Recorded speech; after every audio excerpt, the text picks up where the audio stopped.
नमस्कार दोस्तों, स्वागत है आपका हमारे official YouTube channel GS bye Neeraj sir में। कैसे हैं आप सब? मैं आशा करता हूँ आप सब स्वस्थ हैं, खूब मस्त हैं और आप सब अपनी अपनी तैयारी टीजीटी आर्ट में पूरी शिद्दत, पूरी ईमानदारी के साथ व्यस्त है ना। व्यस्त रहिएगा मित्रों, क्योंकि टीजीटी और पीजीटी की परीक्षा तिथि आ चुकी है। आप आर्ट विषय से तैयारी कर रहे हैं तो उसके लिए आपको दिन रात एक करते हुए अपनी तैयारी को थोड़ा सा धार देना है। पढ़ाई तो आपने कर ही रखी है, 4 साल होने वाला है, तो लगातार आप 4 साल से पढ़ ही रहे हैं।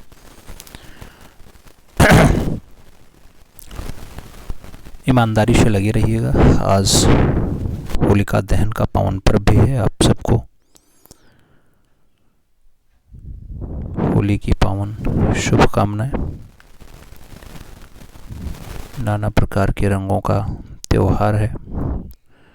इसमें ईर्ष्या और वैमनस्य को त्यागना है।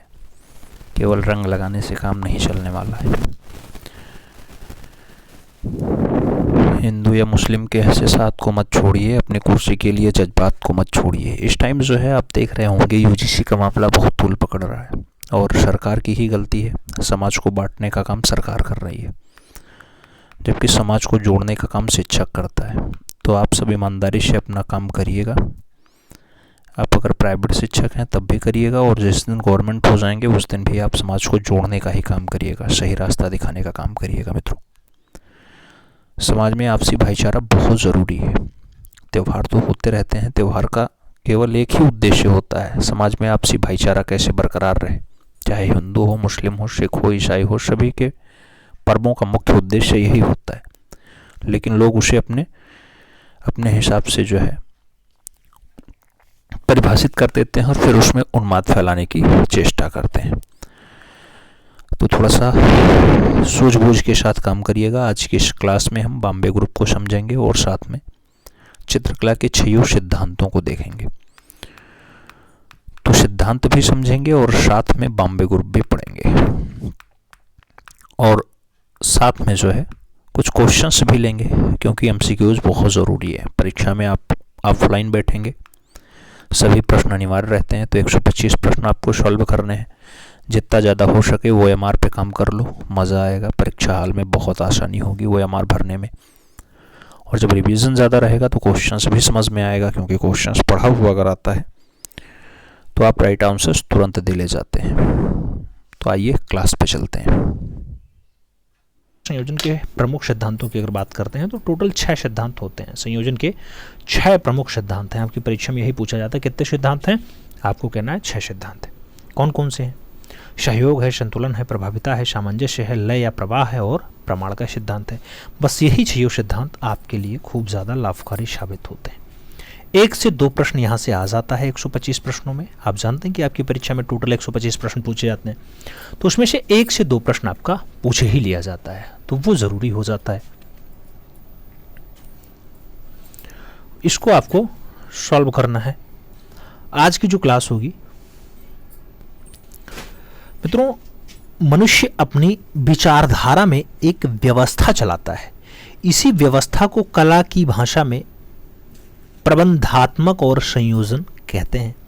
संयोजन के सिद्धांत प्रमुख रूप से 6 होते हैं। एक सहयोग का है, दूसरा सामंजस्य का है, तीसरा संतुलन का है, चौथा लय या प्रवाह का है, 5वां प्रभाविता का है और 6वां प्रमाण का है। तो यही 6 सिद्धांत चित्रकला में खूब ज़्यादा घूम घुमा के पूछे जाते हैं। जैसे पहला सिद्धांत आपका सहयोग का सिद्धांत होता है। सहयोग का मुख्य कार्य संयोजन को बिखराव से बचाना होता है। चित्र के विभिन्न तत्वों के तर्कसंबद्ध संबंधों को सहयोग कहते हैं। कला के तत्वों का एक ऐसा संयोजन जो चित्र के समस्त अवयवों में एक सूत्रता उत्पन्न करे तथा जिससे एक ही भाव व्यक्त हो, एकता कहलाता है। मित्रों, सहयोग 2 प्रकार के होते हैं, साधारण सहयोग और जटिल सहयोग। तो पूछा जाएगा सहयोग कितने टाइप्स के मित्रों? 2 टाइप्स के। पूछा जाए संयोग का मेन कार्य क्या है, तो संयोजन को बिखराव से बचाना, यानी संयोजन को टूटने से बचाना है। बस यही काम सहयोग का हो जाता है। आगे चले, सामंजस्य की बात आती है। सामंजस्य जो है कला सृजन का वह सिद्धांत है जिसके अनुसार चित्रण के सभी तत्व मेल खाते प्रतीत हों तथा चित्र में निरर्थक विकर्षण तत्व ना पाए गए हों। निरर्थक विकर्षण तत्व ना पाए गए हों। चित्र में सामंजस्य को रेखा सामंजस्य, रूप सामंजस्य, पोत सामंजस्य और रंग सामंजस्य आदि के द्वारा प्राप्त किया जाता है। उष्ण रंगों का प्रयोग सामंजस्य में सहायक होता है। एक या अनेक संदर्भों में समानता रखने वाले कला तत्वों का समन्वय ही सामंजस्य होता है। हम संतुलन की बात करते हैं। कलागत तत्वों की व्यवस्था को संतुलन कहते हैं। संतुलन प्रकृति का मूलभूत सिद्धांत होता है। संतुलन का मुख्य उद्देश्य आकर्षण को अनुचित रूप से केंद्रीयकृत या फिर असंतुलित होने से बचाना है। संतुलन दो प्रकार के होते हैं, एक तो आपका औपचारिक है, दूसरा अनौपचारिक है। पूछा जाएगा संतुलन कितने टाइप का है? 2 टाइप्स का है। जब समान भार अथवा आकर्षण केंद्र से बराबर की दूरी पर हो तो इस प्रकार का संतुलन औपचारिक संतुलन कहलाता है। जब असमान भार अथवा आकर्षण केंद्र से विभिन्न दूरी पर रह करके संतुलित रहते हैं तब अनौपचारिक संतुलन होता है। चित्र में वर्ण के बड़े क्षेत्र का प्रभाव शांत रखना चाहिए, जबकि छोटे क्षेत्र में विरोधाभास रहना चाहिए वर्ण संतुलन में, ऐसा मानना होता है। वर्ण संतुलन में विस्तृत क्षेत्र में, वर्ण संतुलन में विस्तृत क्षेत्र में ठंडे रंगों का प्रयोग तथा लघु क्षेत्रों में गर्म रंग का प्रयोग होना ही चाहिए। तो पूछा जाए बड़े क्षेत्रों में क्या होगा? ठंडा रंग होगा। लघु क्षेत्र यानी छोटे क्षेत्रों में क्या होगा? गर्म रंग का प्रयोग किया जाएगा। अब इसके बाद आगे बढ़ेंगे, लय और प्रवाह की बात करेंगे। सामंजस्यपूर्ण अवयवों की पुनरावृत्ति से उत्पन्न निरंतरता को लय कहा जाता है। किसी चित्र में लय गति का सुव्यवस्थित स्वरूप जिसमें दृष्टि विचरण निर्बाध्य हो सके, प्रवाह हो सके, लय और गति को प्रस्तुत करता है। प्रवाह समस्त तत्व मिलकर के उत्पन्न करते हैं मित्रों। तो सभी तत्वों का सम्मिलित रूप आपका प्रवाह हो जाता है। कला में प्राण आता है किससे मित्रों? लय से। लय या फिर प्रवाह से कला में प्राण आता है, याद रखिएगा। आगे चला जाए, प्रभाविता की बात करते हैं। जब किसी चित्र की रचना में दृष्टिगत प्रभाव को महत्व दिया जाता है तब वह प्रभाविता का सिद्धांत प्रयोग होता है। चित्र के संयोजन को व्यवस्थित रूप देने हेतु प्रभाविता का पालन अनिवार्य है। किसी एक आकृति को अन्य आकृतियों की तुलना में प्रमुखता देना प्रभाविता कहलाता है। प्रभाविता का सर्वश्रेष्ठ उदाहरण अजंता गुफा में एक बोधिसत्व पद्मपाणि वाला देखने को मिलता है। वो सबसे अच्छा प्रभाविता का उदाहरण है, पद्मपाणि बोधिसत्व। आगे चलते हैं, छठवां तत्व आता है प्रमाण। प्रमाण को संबद्धता का सिद्धांत कहा जाता है। ये कई बार पूछा गया मित्रों। प्रमाण का संयोजन से तात्पर्य आकृतियों को संयोजन में किसी अनुपात में विभाजित किया जाना है। प्रमाण भी एक मूलभूत प्राकृतिक सिद्धांत है जो आकार एवं अनुपात से संबंधित होता है। आकृतियों का अपना प्रमाण, लंबाई चौड़ाई का संबंध तथा सभी आकृतियों का एक दूसरे से संबंध भी होता है। शिल्प शास्त्रों में भी अनेक प्रकार के प्रमाणों का वर्णन प्राप्त होता है जिन्हें ताल या फिर अंगुल प्रमाण के द्वारा प्रस्तुत किया जाता है। तो प्रमाण भी आप जान गए। प्रमाण में लंबाई चौड़ाई की बात होती है। पूछा जाता है चित्र संयोजन के कितने सिद्धांत हैं? आपको होंगे 6 सिद्धांत हैं। आप ये चित्र संयोजन की बात कर रहा है तो आप 6 सिद्धांत लगाते हो। जब इससे पहले आपसे पूछा जाता था, जैसे आपने देखा है, षडंग के कितने भेद हैं मित्रों? षडंग रूप भेद प्रमाण भाव लावण योजना चित्र और वर्णिका भंग। तो इसमें कितना होता है? रूप भेदा प्रमाणानि भाव लावण योजना सदृश वर्णिका भंग मिथ्य षडांक। तो उसमें भी चित्रकला के 6 अंग बताए जाते हैं। तो चित्रकला के भी 6 अंग हैं और चित्र संयोजन के भी 6 अंग बताए जाते हैं। ऐसे पूछा जाता है कला के कितने तत्व हैं? कला के भी 6 तत्व होते हैं। कौन कौन सा? रेखा रूप रंग तानपुत अंतराल। रेखा रूप रंग तानपुत अंतराल। तो उम्मीद है ये 6 अंग आपके समझ में आए होंगे। इसका स्थापना हुआ इस ग्रुप का उदयपुर अरे भैया उदय प्रोग्रेसिव आर्टिस्ट ग्रुप मुंबई के शिथिल होने के पश्चात 1957 में बॉम्बे ग्रुप अस्तित्व में आया। इसमें पैग के कुछ पूर्व सदस्य जैसे हैब्बर हैं, आरा है, गौड़े हैं। इनके अतिरिक्त SD Chavda, DG Kulkarni, VS गोयतोंडे, Mohan सामंत और SP फॉलसीलकर के साथ बाबूराम शांडे वेलकर और हरकृष्ण लाल जो है इस ग्रुप के सदस्य बनते हैं। इस ग्रुप द्वारा 6 विशाल कला प्रदर्शनियों का आयोजन किया जाता है मित्रों। के हेबार दिन प्रतिदिन के जीवन के, कृष्ण केंटागिरी हेबार दिन प्रतिदिन के जीवन की घटनाओं का चित्रण असाधारण संयोजन तथा रंगों का विशिष्ट टेक्सचर के माध्यम से करते हैं। पालसीकर ने विचित्र, रहस्यात्मक, भावपूर्ण के साथ साथ भारतीय शैली का विकास भी किया है। मोहन सामंत ने आकारहीन संयोजन में गुण विषय वस्तुओं को जो है अपना लक्ष्य माना है। गांडे ने विषय वस्तुओं में टेक्सचर का प्रयोग किया है। और हरिकृष्ण लाल ने अभिव्यंजनावादी प्रभाव लिए हुए भूदृश्यों का चित्रांकन चटक रंगों में किया है। गोयतोंडे ने अमूर्तन्य के तत्वों का महत्व दिया है। बॉम्बे ग्रुप के कलाकारों ने आधुनिक शैली, विशेषतः अमूर्त अभिव्यंजनावादी शैली को विशेष महत्व दिया है। अकबर, पदमसी, जहांगीर, छाबरावाला, तैयब मेहता, होमी पटेल आदि ने भी बॉम्बे ग्रुप में अपना महत्वपूर्ण योगदान दिया है। 1962 की बात आती है तो लगभग यह ग्रुप जो है निष्क्रिय हो जाता है। 62 में अस्तित्व में कब आता है? तो अस्तित्व में आप जानते हैं कि बॉम्बे ग्रुप अस्तित्व में आता है 1957 के आसपास, और 62 में ये पूर्ण रूप में लगभग 5वें साल अस्तित्व विहीन हो जाता है, यानी निष्क्रिय हो जाता है। और आगे चले, अगला ग्रुप आता है तुलिका कलाकार परिषद, जो उदयपुर में एस्टेब्लिश होता है 1958 में। 1958 में यह परिषद नियमित वार्षिक प्रदर्शनी के अतिरिक्त देश के विभिन्न राज्यों में भी समूह और एकल प्रदर्शनियां जो है कर चुकी है। तुलिका कलाकार परिषद संस्थापक मंडल में 4 दूरदर्शी कल्पनाशील व्यक्ति थे। शिक्षा शास्त्री वीवी जॉन, सुविख्यात कलाकार गोवर्धन लाल जोशी, परमानंद चुएल और मोनी शान्याल, ये चारों लोग मिलकर के फाइनली तुलिका कलाकार परिषद की स्थापना किए थे। राजस्थान में यह सर्वप्रथम पंजीकृत कलाकार ग्रुप होता है। तो राजस्थान में सबसे पहले पंजीकृत ग्रुप कौन होता है मित्रों? तो वो आपका तुलिका कलाकार परिषद होता है।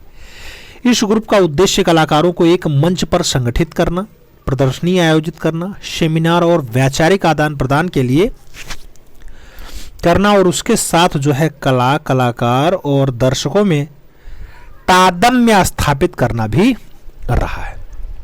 तो ये तो आपके तुलिका कलाकार परिषद की बात हो गई। अब ग्रुप 1890 की बात कर लेते हैं। ग्रुप 1890 नाम होता है ग्रुप 1890। 1962 में दिल्ली और मुंबई के कुछ कलाकारों की बैठक भावनगर गुजरात में होती है। ग्रुप 1890 की स्थापना जे स्वामीनाथन ने की। ये शब्द कई बार पूछा गया आपकी परीक्षा में, इस पे डबल स्टार रखिएगा। ग्रुप 1890 का नाम देने के पीछे क्या कारण था? यह जिस भवन में स्थापित हुआ था उसका मकान नंबर 1890 था, इसलिए इस ग्रुप का नाम 1890 हो गया। ग्रुप 1890 की स्थापना किसके मकान पर हुई थी? तो जे पांड्या के मकान पे 1890 में नहीं हुई है भाई। ग्रुप का जो 1890 है ये आपका 1963 में अस्तित्व में आता है, याद रखिएगा। मकान नंबर 1890 होता है, इसलिए इसका नाम ग्रुप 1890 हो जाता है।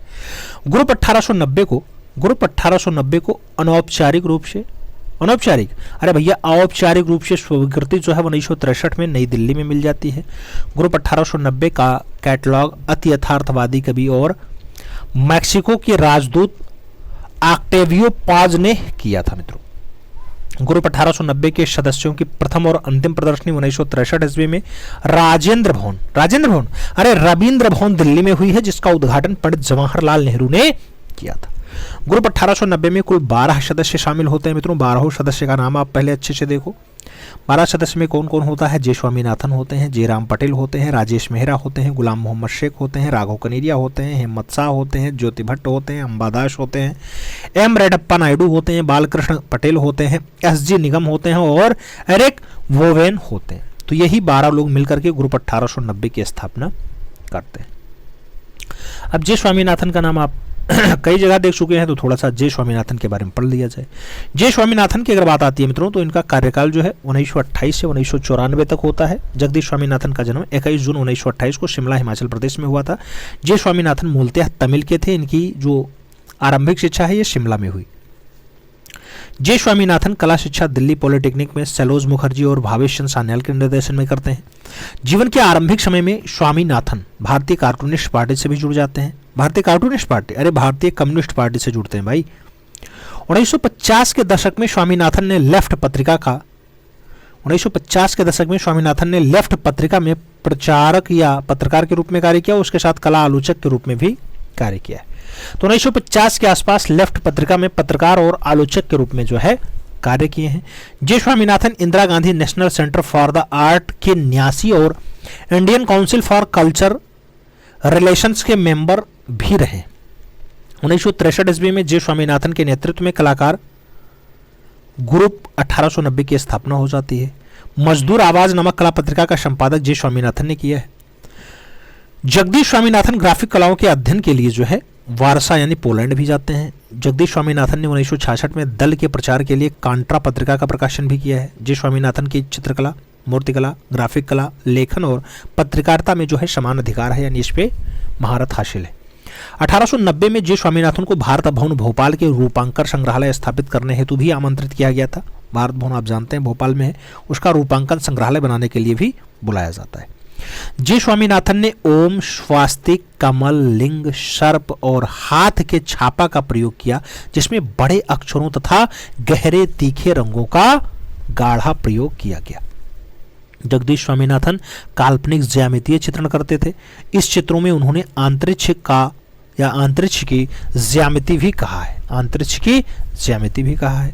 जे स्वामीनाथन ने आदिवासी लोक शैली कला रूपों का सुंदर जो है संग्रह रूपांकर कला संग्रहालय के रूप में भी स्थापित करने का काम किया है। जे स्वामीनाथन गौड़ व भील जाति के लोक कलाकार को भी प्रोत्साहित करने का काम किए हैं। तो गौड़ और भील जाति की लोक कलाकारों को जो है लोक कलाओं का भी प्रोत्साहन करने का काम जे स्वामीनाथन का रहा है। 1981 में जगदीश स्वामीनाथन ने युवा गौड़ आदिवासी लोक कलाकार जनगढ़ सिंह श्याम को भारत भवन में परिचय करवाया था।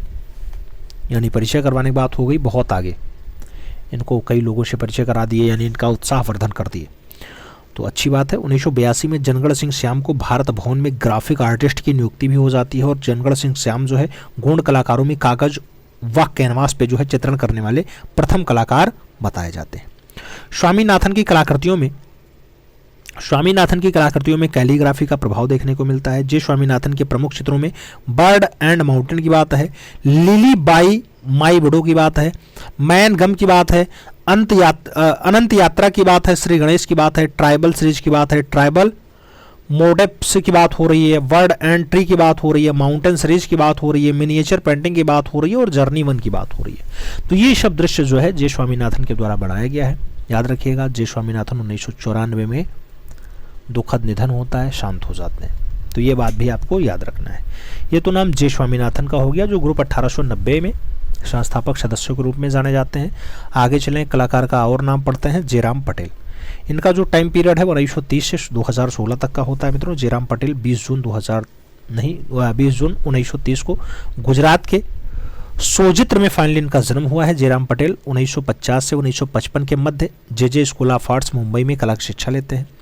जयराम पटेल 1957 से 1962 तक central school of arts and crafts London में जो है टाइपोग्राफी और पब्लिसिटी डिजाइन का प्रशिक्षण लेते हैं। जयराम पटेल 3 भित्तीय माध्यमों में सृजन करते थे मित्रों, 3 भित्तीय माध्यम में सृजन करते थे। एक तो श्वेत साम रेखांकन, बोर्ड और कैनवास पे चित्रण, और ब्लोटार्च ऑनबोर्ड, जो कला क्षेत्र में अपनी पृथक पहचान रही है उस पर भी काम किए। जयराम पटेल 2 भिन्न माध्यमों में विशिष्ट कार्य करते थे। स्याही से कागज पर रेखांकन और लकड़ी और धातु प्लेट पे रिलीफ का भी काम बहुत बढ़िया रहा है। National institute of design Ahmedabad और ऑल इंडिया हैंडलूम बोर्ड, उसके साथ स्कूल ऑफ आर्किटेक्चर अहमदाबाद में भी डिजाइन कंसल्टेंट के रूप में जो है जयराम पटेल ने अपनी सेवा दी है। वह प्रसिद्ध कलाकार जो अपनी जली जलाई लकड़ी के शिल्पों के लिए प्रसिद्ध था मित्रों, यही लाइन आपका सबसे इंपॉर्टेंट है, तो वो जयराम पटेल ही थे। जली जलाई लकड़ी पे खूब ज़्यादा काम किए। आप जानते हैं 2016 में इनका दुखद निधन हुआ है। आगे बढ़ते हैं, ज्योति भट्ट की बात करते हैं। तो ज्योतिन्द्र मानशंकर भट्ट, जिसे ज्योति भट्ट के रूप में जाना जाता है, इनका जन्म 12 मार्च 1934 को भावनगर गुजरात में हुआ था। ज्योति भट्ट को सुप्रसिद्ध चित्रकार, प्रिंट मेकर और ग्रामीण भारतीय संस्कृति के छापा चित्र या छाया चित्र प्रलेखीकरण करने वाले कलाकार के रूप में भी जाना जाता है। ज्योति भट्ट की कला शिक्षा 1953 ईस्वी से 1956 ईस्वी के मध्य MS विश्वविद्यालय बड़ौदा में हुई है। ज्योति भट्ट 1953 में वनस्थली विद्यापीठ राजस्थान के भित्तीय चित्रण का प्रशिक्षण भी लेते हैं। ज्योति भट्ट 1964 से 1966 ईस्वी में प्रांत इंस्टीट्यूट न्यूयॉर्क ग्राफिक कला का प्रशिक्षण भी लेने गए थे। 1985 ईस्वी में ज्योति भट्ट हेलोग्राफी के मूलभूत सिद्धांतों का अध्ययन हेतु भी लंदन जाते हैं। ज्योति भट्ट का प्रारंभिक सृजन जो है पोप कला के समान आकर्षक और रंगीन रहा है मित्रों। ज्योति भट्ट का प्रिय माध्यम जो है वो प्रिंट मेकिंग रहा है, प्रिंट मेकिंग था। ज्योति भट्ट विभिन्न माध्यमों में etching, screen printing, serigraphy, photography, holography, चित्रण का म्यूरल आदि में भी सिद्धस्त रहे हैं, यानी इस पे भी खूब ज़्यादा काम किए। पेंटिंग, ग्राफिक, फोटोग्राफी ज्योति भट्ट का महत्वपूर्ण माध्यम बताया जाता है। वर्तमान में ज्योति भट्ट बड़ौदा में डिजाइन प्रिंटिंग अरे डिजिटल प्रिंटिंग और होलोग्राफी में भी कार्य कर रहे हैं।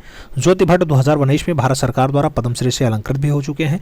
ज्योति भट्ट की प्रसिद्ध कलाकृतियों की अगर बात करते हैं, लैंपस आता है, स्टिल लाइफ आता है, विद पेरट आता है, प्रॉब्लम आता है, वणी थणी आता है, ऑफ फेस की बात हो रही है, राम की बात हो रही है, वर्षा ऋतु की बात हो रही है, जल की बात हो रही है, थल की बात हो रही है, नभ की बात हो रही है, तोताराम जी की बात हो रही है, हरिजन गर्ल्स की बात हो रही है और पैटर्न्स की बात हो रही है। तो ये सब बढ़िया जो रचनाएं हैं ये ज्योति भट्ट की अच्छी रचनाओं में शुमार है। नाम याद रखना है, 12 मार्च 1934 भावनगर गुजरात में जन्म हुआ और वनस्थली विद्यापीठ राजस्थान से भित्तीय चित्रण को जो है सीखने का काम किया। और आगे चला जाए कलाकार और अंबादास, 1922 से 2012 तक का इनका टाइम पीरियड होता है। अंबादास का जन्म अकोला महाराष्ट्र में 1922 में हुआ था। अंबादास ने कहाँ रहकर कार्य किया, तो दिल्ली में रहकर के फाइनली कार्य किया। अंबादास कब भारत छोड़ करके ओस्लो यानी नॉर्वे में बस गए, तो वर्ष 1972 में बस गए थे। अमूर्त चित्रकार के रूप में कौन जाने जाते हैं, तो अंबादास का नाम अमूर्त कलाकार के रूप में, अमूर्त चित्रकार के रूप में जाना जाता है। अंबादास किस पश्चिमी कलाकार के चित्रण कार्य से काफी प्रभावित थे, तो विंसेंट वैन गॉग और कॉन्डिस्की के प्रभाव से बहुत ज्यादा प्रभावित रहे। अंबादास की अगर बात आती है तो अंबादास महाराष्ट्र से दिल्ली कब आए मित्रों, तो 1960 में आ गए। अंबादास किस कलाकार समूह के सदस्य होते हैं, तो ग्रुप 1890 के सदस्य होते हैं अंबादास हो जाएं, एस.जी. निगम हो जाएं, एरिक वाबेन हो जाएं, एम डेरप्पा नायडू हो जाएं, ये सब आपके ग्रुप 1890 के सदस्य। अंबादास चित्रकला का डिप्लोमा कहाँ से प्राप्त करते हैं, तो जे स्कूल ऑफ आर्ट्स मुंबई से प्राप्त करते हैं। अंबादास के प्रमुख चित्रों की अगर बात आती है तो पहरेदार कैनवास पे तैलीय माध्यम में बनाया है 1966 में, बढ़िया रचना है। समय की तलछट, बढ़िया रचना है, कैनवास पे तैलीय माध्यम में अंबादास ने बनाया है। और रूप भेद की अगर बात आती है, कैनवास पे तैलीय रंग में बनाया है और अंबादास का बढ़िया दृश्य होता है। तो ये भी नाम अंबादास का हो गया। और आगे चलते हैं, गुलाम मोहम्मद शेख की बात आती है। GM शेख, गुलाम मोहम्मद शेख की अगर बात आती है मित्रों 1937 में इनका जन्म होता है। GM शेख का जन्म कब और कहाँ हुआ, तो 16 फरवरी 1937 को सुरेंद्र नगर गुजरात में इनका जन्म हुआ। GM शेख किस रूप में प्रख्यात है मित्रों, तो अंतर्राष्ट्रीय चित्रकार, लेखक और कला समालोचक के रूप में भी नाम जाना जाता है। गुलाम मोहम्मद शेख ने कला अध्ययन किया, तो प्रारंभ में ललित कला संकाय बड़ौदा, तत्पश्चात royal college of arts London में इन्होंने कला शिक्षा ग्रहण की। गुलाम मोहम्मद शेख ने 1960 में अपना कैरियर की शुरुआत किस रूप में की मित्रों, तो 1960 में GM शेख ने चित्रों की पहली एकड़ प्रदर्शनी भी जहांगीर आर्ट गैलरी में लगाई। और अपने करियर की अगर शुरुआत की बात आती है तो ललित कला संकाय MS विश्वविद्यालय बड़ौदा में कला शिक्षक के रूप में ये अपनी करियर की स्टार्टिंग करते हैं। 1987 से 2002 तक गुलाम मोहम्मद शेख शिकागो कला संस्थान में विजिटिंग आर्टिस्ट के रूप में भी कार्य किए हैं और ग्रुप 1890 के सक्रिय सदस्य GM शेख होते हैं, गुलाम मोहम्मद शेख होते हैं। आप जानते हैं जे स्वामीनाथन हो गए, जयराम पटेल हो गए, राजेश मेहरा हो गए, गुलाम मोहम्मद शेख हो गए, राघव कनेरिया हो गए, हिम्मत शाह हो गए, ज्योति भट्ट हो गए, अंबादास हो गए, ये सब नाम जो है ग्रुप 1890 से ही जुड़ा हुआ है। और आगे चला जाए तो आगे कहा जाता है गुलाम मोहम्मद शेख कला शिक्षक और कला इतिहासकार भी थे मित्रों। विख्यात चित्र कश्मीर किसका शाही कुला स्याही 2005 में है, GM शेख के द्वारा बनाया गया। कौन कलाकार मैम्पा मुंडी दुनिया का मध्य यूरोपीय नक्शा श्रृंखला पे कार्य किया मित्रों, तो गुलाम मोहम्मद शेख ने कार्य किया। नीली तस्वीर जिसमें कहत कबीर शीर्षक वाले प्राकृतिक दृश्य को जैसे छोटे छोटे मानव आकृतियों को चित्रित किया गया है, इनकी रचना है, तो गुलाम मोहम्मद शेख की बढ़िया रचना बताई जाती है। वर्ष 2003 का कागज पर गुआश माध्यम में निर्मित चित्र एक अचंभा देख रे भाई चित्र का चित्रकार कौन है, तो GM शेख हैं, गुलाम मोहम्मद शेख हैं। गुलाम मोहम्मद शेख अपनी कलाकार पत्नी नीलिमा शेख के साथ कहाँ रहते हैं मित्रों, तो बड़ौदा में रहते हैं। गुलाम मोहम्मद शेख को ललित कला अकादमी नई दिल्ली का राष्ट्रीय पुरस्कार कब मिलता है, 1962 में दिया जाता है। पद्मश्री पुरस्कार गुलाम मोहम्मद शेख को कब दिया जाता है मित्रों, तो पद्मश्री का सम्मान गुलाम मोहम्मद शेख को 1983 के आसपास दिया जाता है। कालिदास सम्मान की अगर बात आती है गुलाम मोहम्मद शेख को कब दिया गया मित्रों, तो 2002 में दिया गया। गुलाम मोहम्मद शेख को कला क्षेत्र में पद्म भूषण से सबको नवाजा गया मित्रों, तो पद्म भूषण इन्हें 2014 के आसपास दिया जाता है। शेख द्वारा लिखित 1994 में गुजराती कविताओं का संग्रह क्या होता है, तो अथवा होता है। अथवा याद रखिएगा। और आगे चलते हैं तो किस कलाकार के घर जतन शीर्षक के गद्य श्रृंखला लिखी है मित्रों? तो गुलाम मोहम्मद शेख ने लिखी है। कला पत्रिका वृश्चिक का संपादन किसने किया? तो जीएम शेख के द्वारा ही किया जाता है, यानी गुलाम मोहम्मद शेख ने ही किया है वृश्चिक पत्रिका 1960 अरे 1969 से 1973। और आगे चलते हैं, Ghulam Mohammed Sheikh painter print maker के साथ साथ लेखक, कवि और कला समीक्षक भी हैं। गुलाम मोहम्मद शेख की शैली पर भारतीय लघु चित्रकला का जो है प्रभाव देखने को मिलता है और गुलाम मोहम्मद शेख के चित्रों में स्वप्न, फंतासी और यथार्थ का मिश्रण दिखाई देता है। प्रख्यात चित्र बोलती क्षण के स्पीकिंग स्ट्रीट्स और शहर बिकाऊ है, यह चित्र 1981 में आरंभ होकर के 1984 ईस्वी में पूर्ण हो जाता है। किसका है? तो गुलाम मोहम्मद शेख का बढ़िया दृश्य बताया जाता है।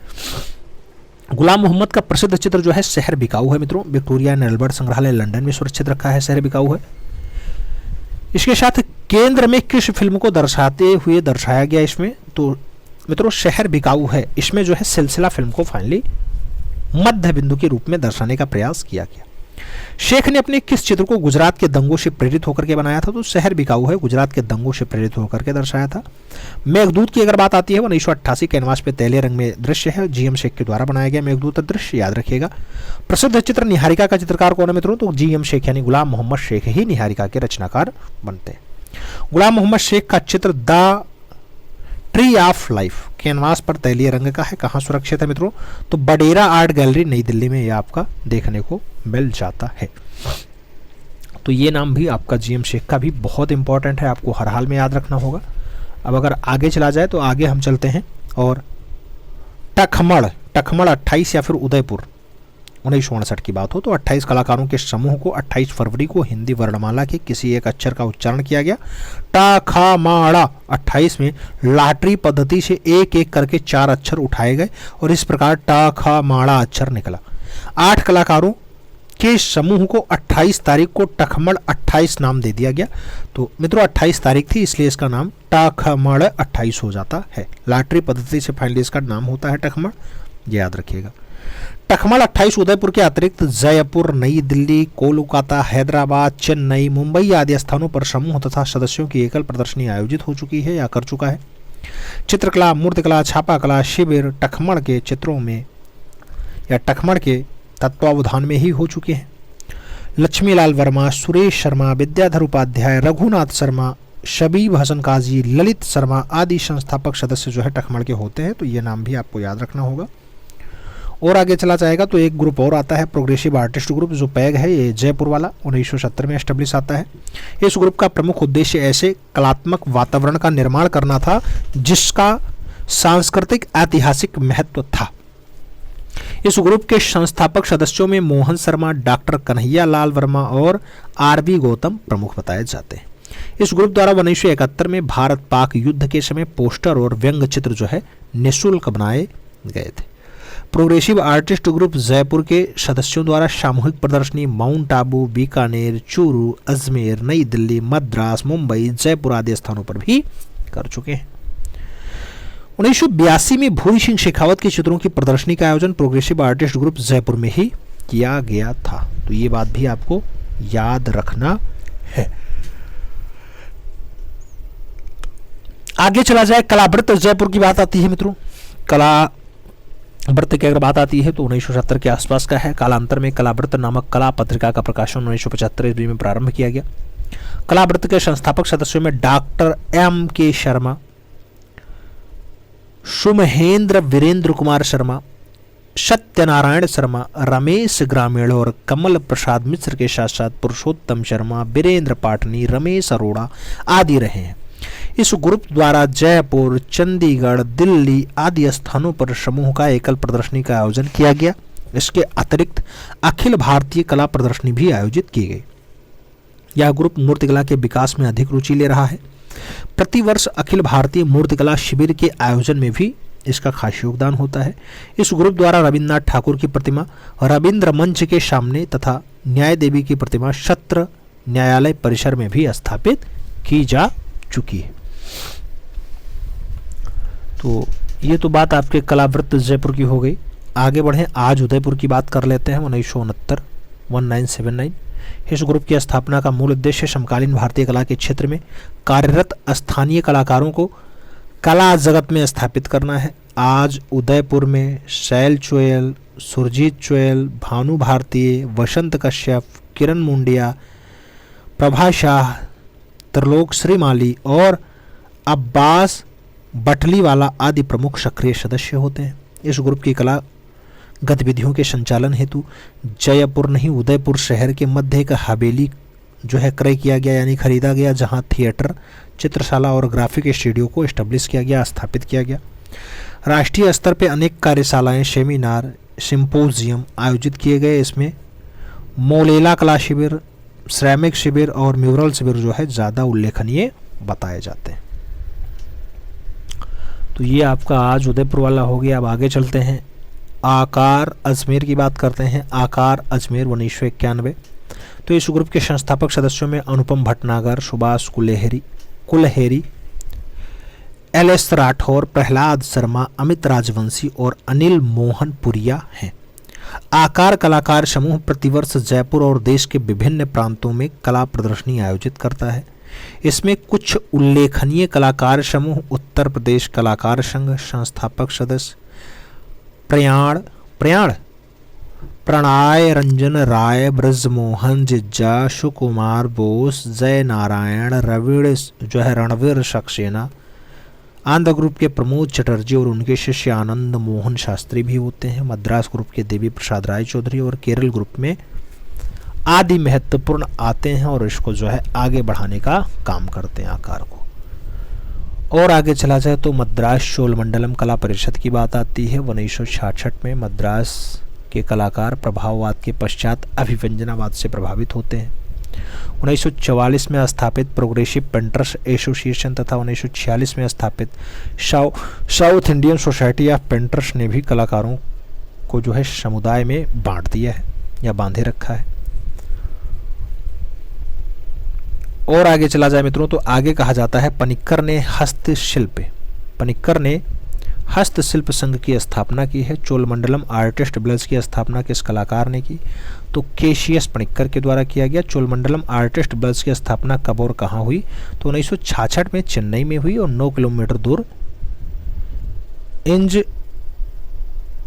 मबक्कम गांव में फाइनली हुआ। चोलमंडलम आर्टिस्ट ब्लज कुल कितने एकड़ में फैला हुआ है मित्रों? तो 10 एकड़ भूमि में फैला हुआ है। बाटिक कपड़े का उत्पादन भारत में सर्वाधिक हुआ है, तो बाटिक कपड़े का ज़्यादा उत्पादन चोलमंडलम आर्टिस्ट द्वारा ही हुआ है। और अन्य ग्रुप की बात कर लेते हैं तो अन्य ग्रुप में नाम आता है चार्ल्स फावरी 9 गुजराती स्कूल। 1958 से 60 के मध्य ग्रुप 7 और ग्रुप 9 का निर्माण हुआ। 1961 में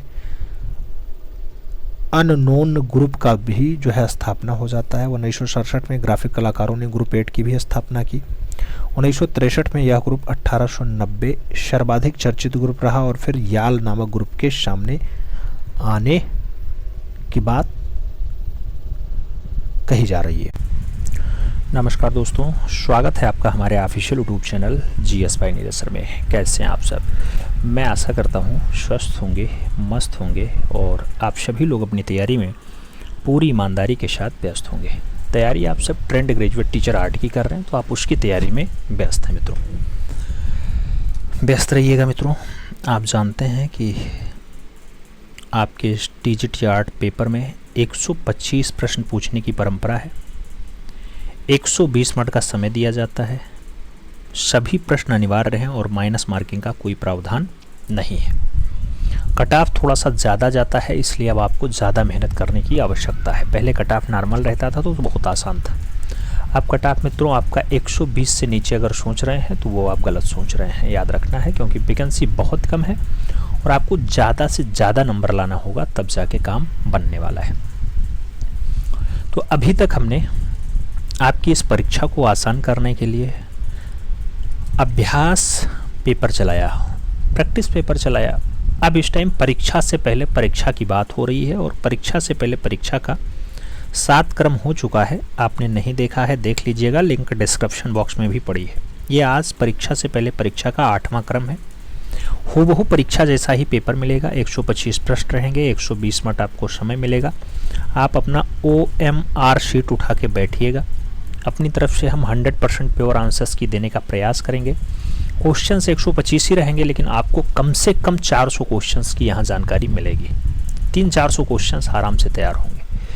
तो जब समझने का प्रयास करेंगे तो निश्चित रूप से आपको एक्स्ट्रा जानकारियाँ भी मिलेंगे।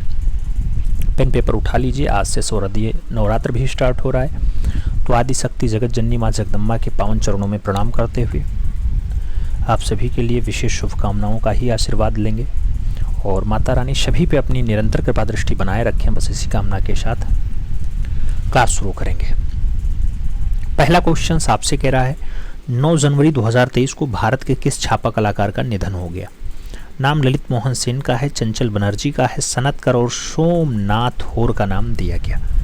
9 जनवरी 2023 को एक छापा कलाकार का निधन हुआ। वो छापा कलाकार सनत कुमार कर होते हैं। तो आप राइट आंसर सनतकर के साथ लगाओ, बी के साथ आंसर्स बनाओ। अगला क्वेश्चन अपना 2 नंबर आता है मित्रों। पूछा गया वह आंदोलन चित्रकार जो जहांगीर के शासनकाल में बने चित्रों की संग्रहकर्ता भी था, यानी वो आंदोलनकर्ता भी रहा है, चित्रकर्ता भी रहा है, चित्रकार भी रहा है। उसका नाम क्या पाब्लो पिकासो होगा, रेमब्रांट होगा, जाज सोरा होगा और वान गॉग का नाम दिया गया। जहांगीर के शासनकाल में बने चित्रों का संग्रहकर्ता के रूप में भी कार्य किया, तो रेमब्रांट ने ऐसा कार्य किया। सही जवाब आपको सी के साथ देना पड़ेगा। 3 नंबर प्रश्न पे चलेंगे। आपसे 3 नंबर प्रश्न कह रहा है हरेंदास ने अधिकतर किस टेक्निक का जो है उपयोग किया है, किस तकनीकी का उपयोग किया?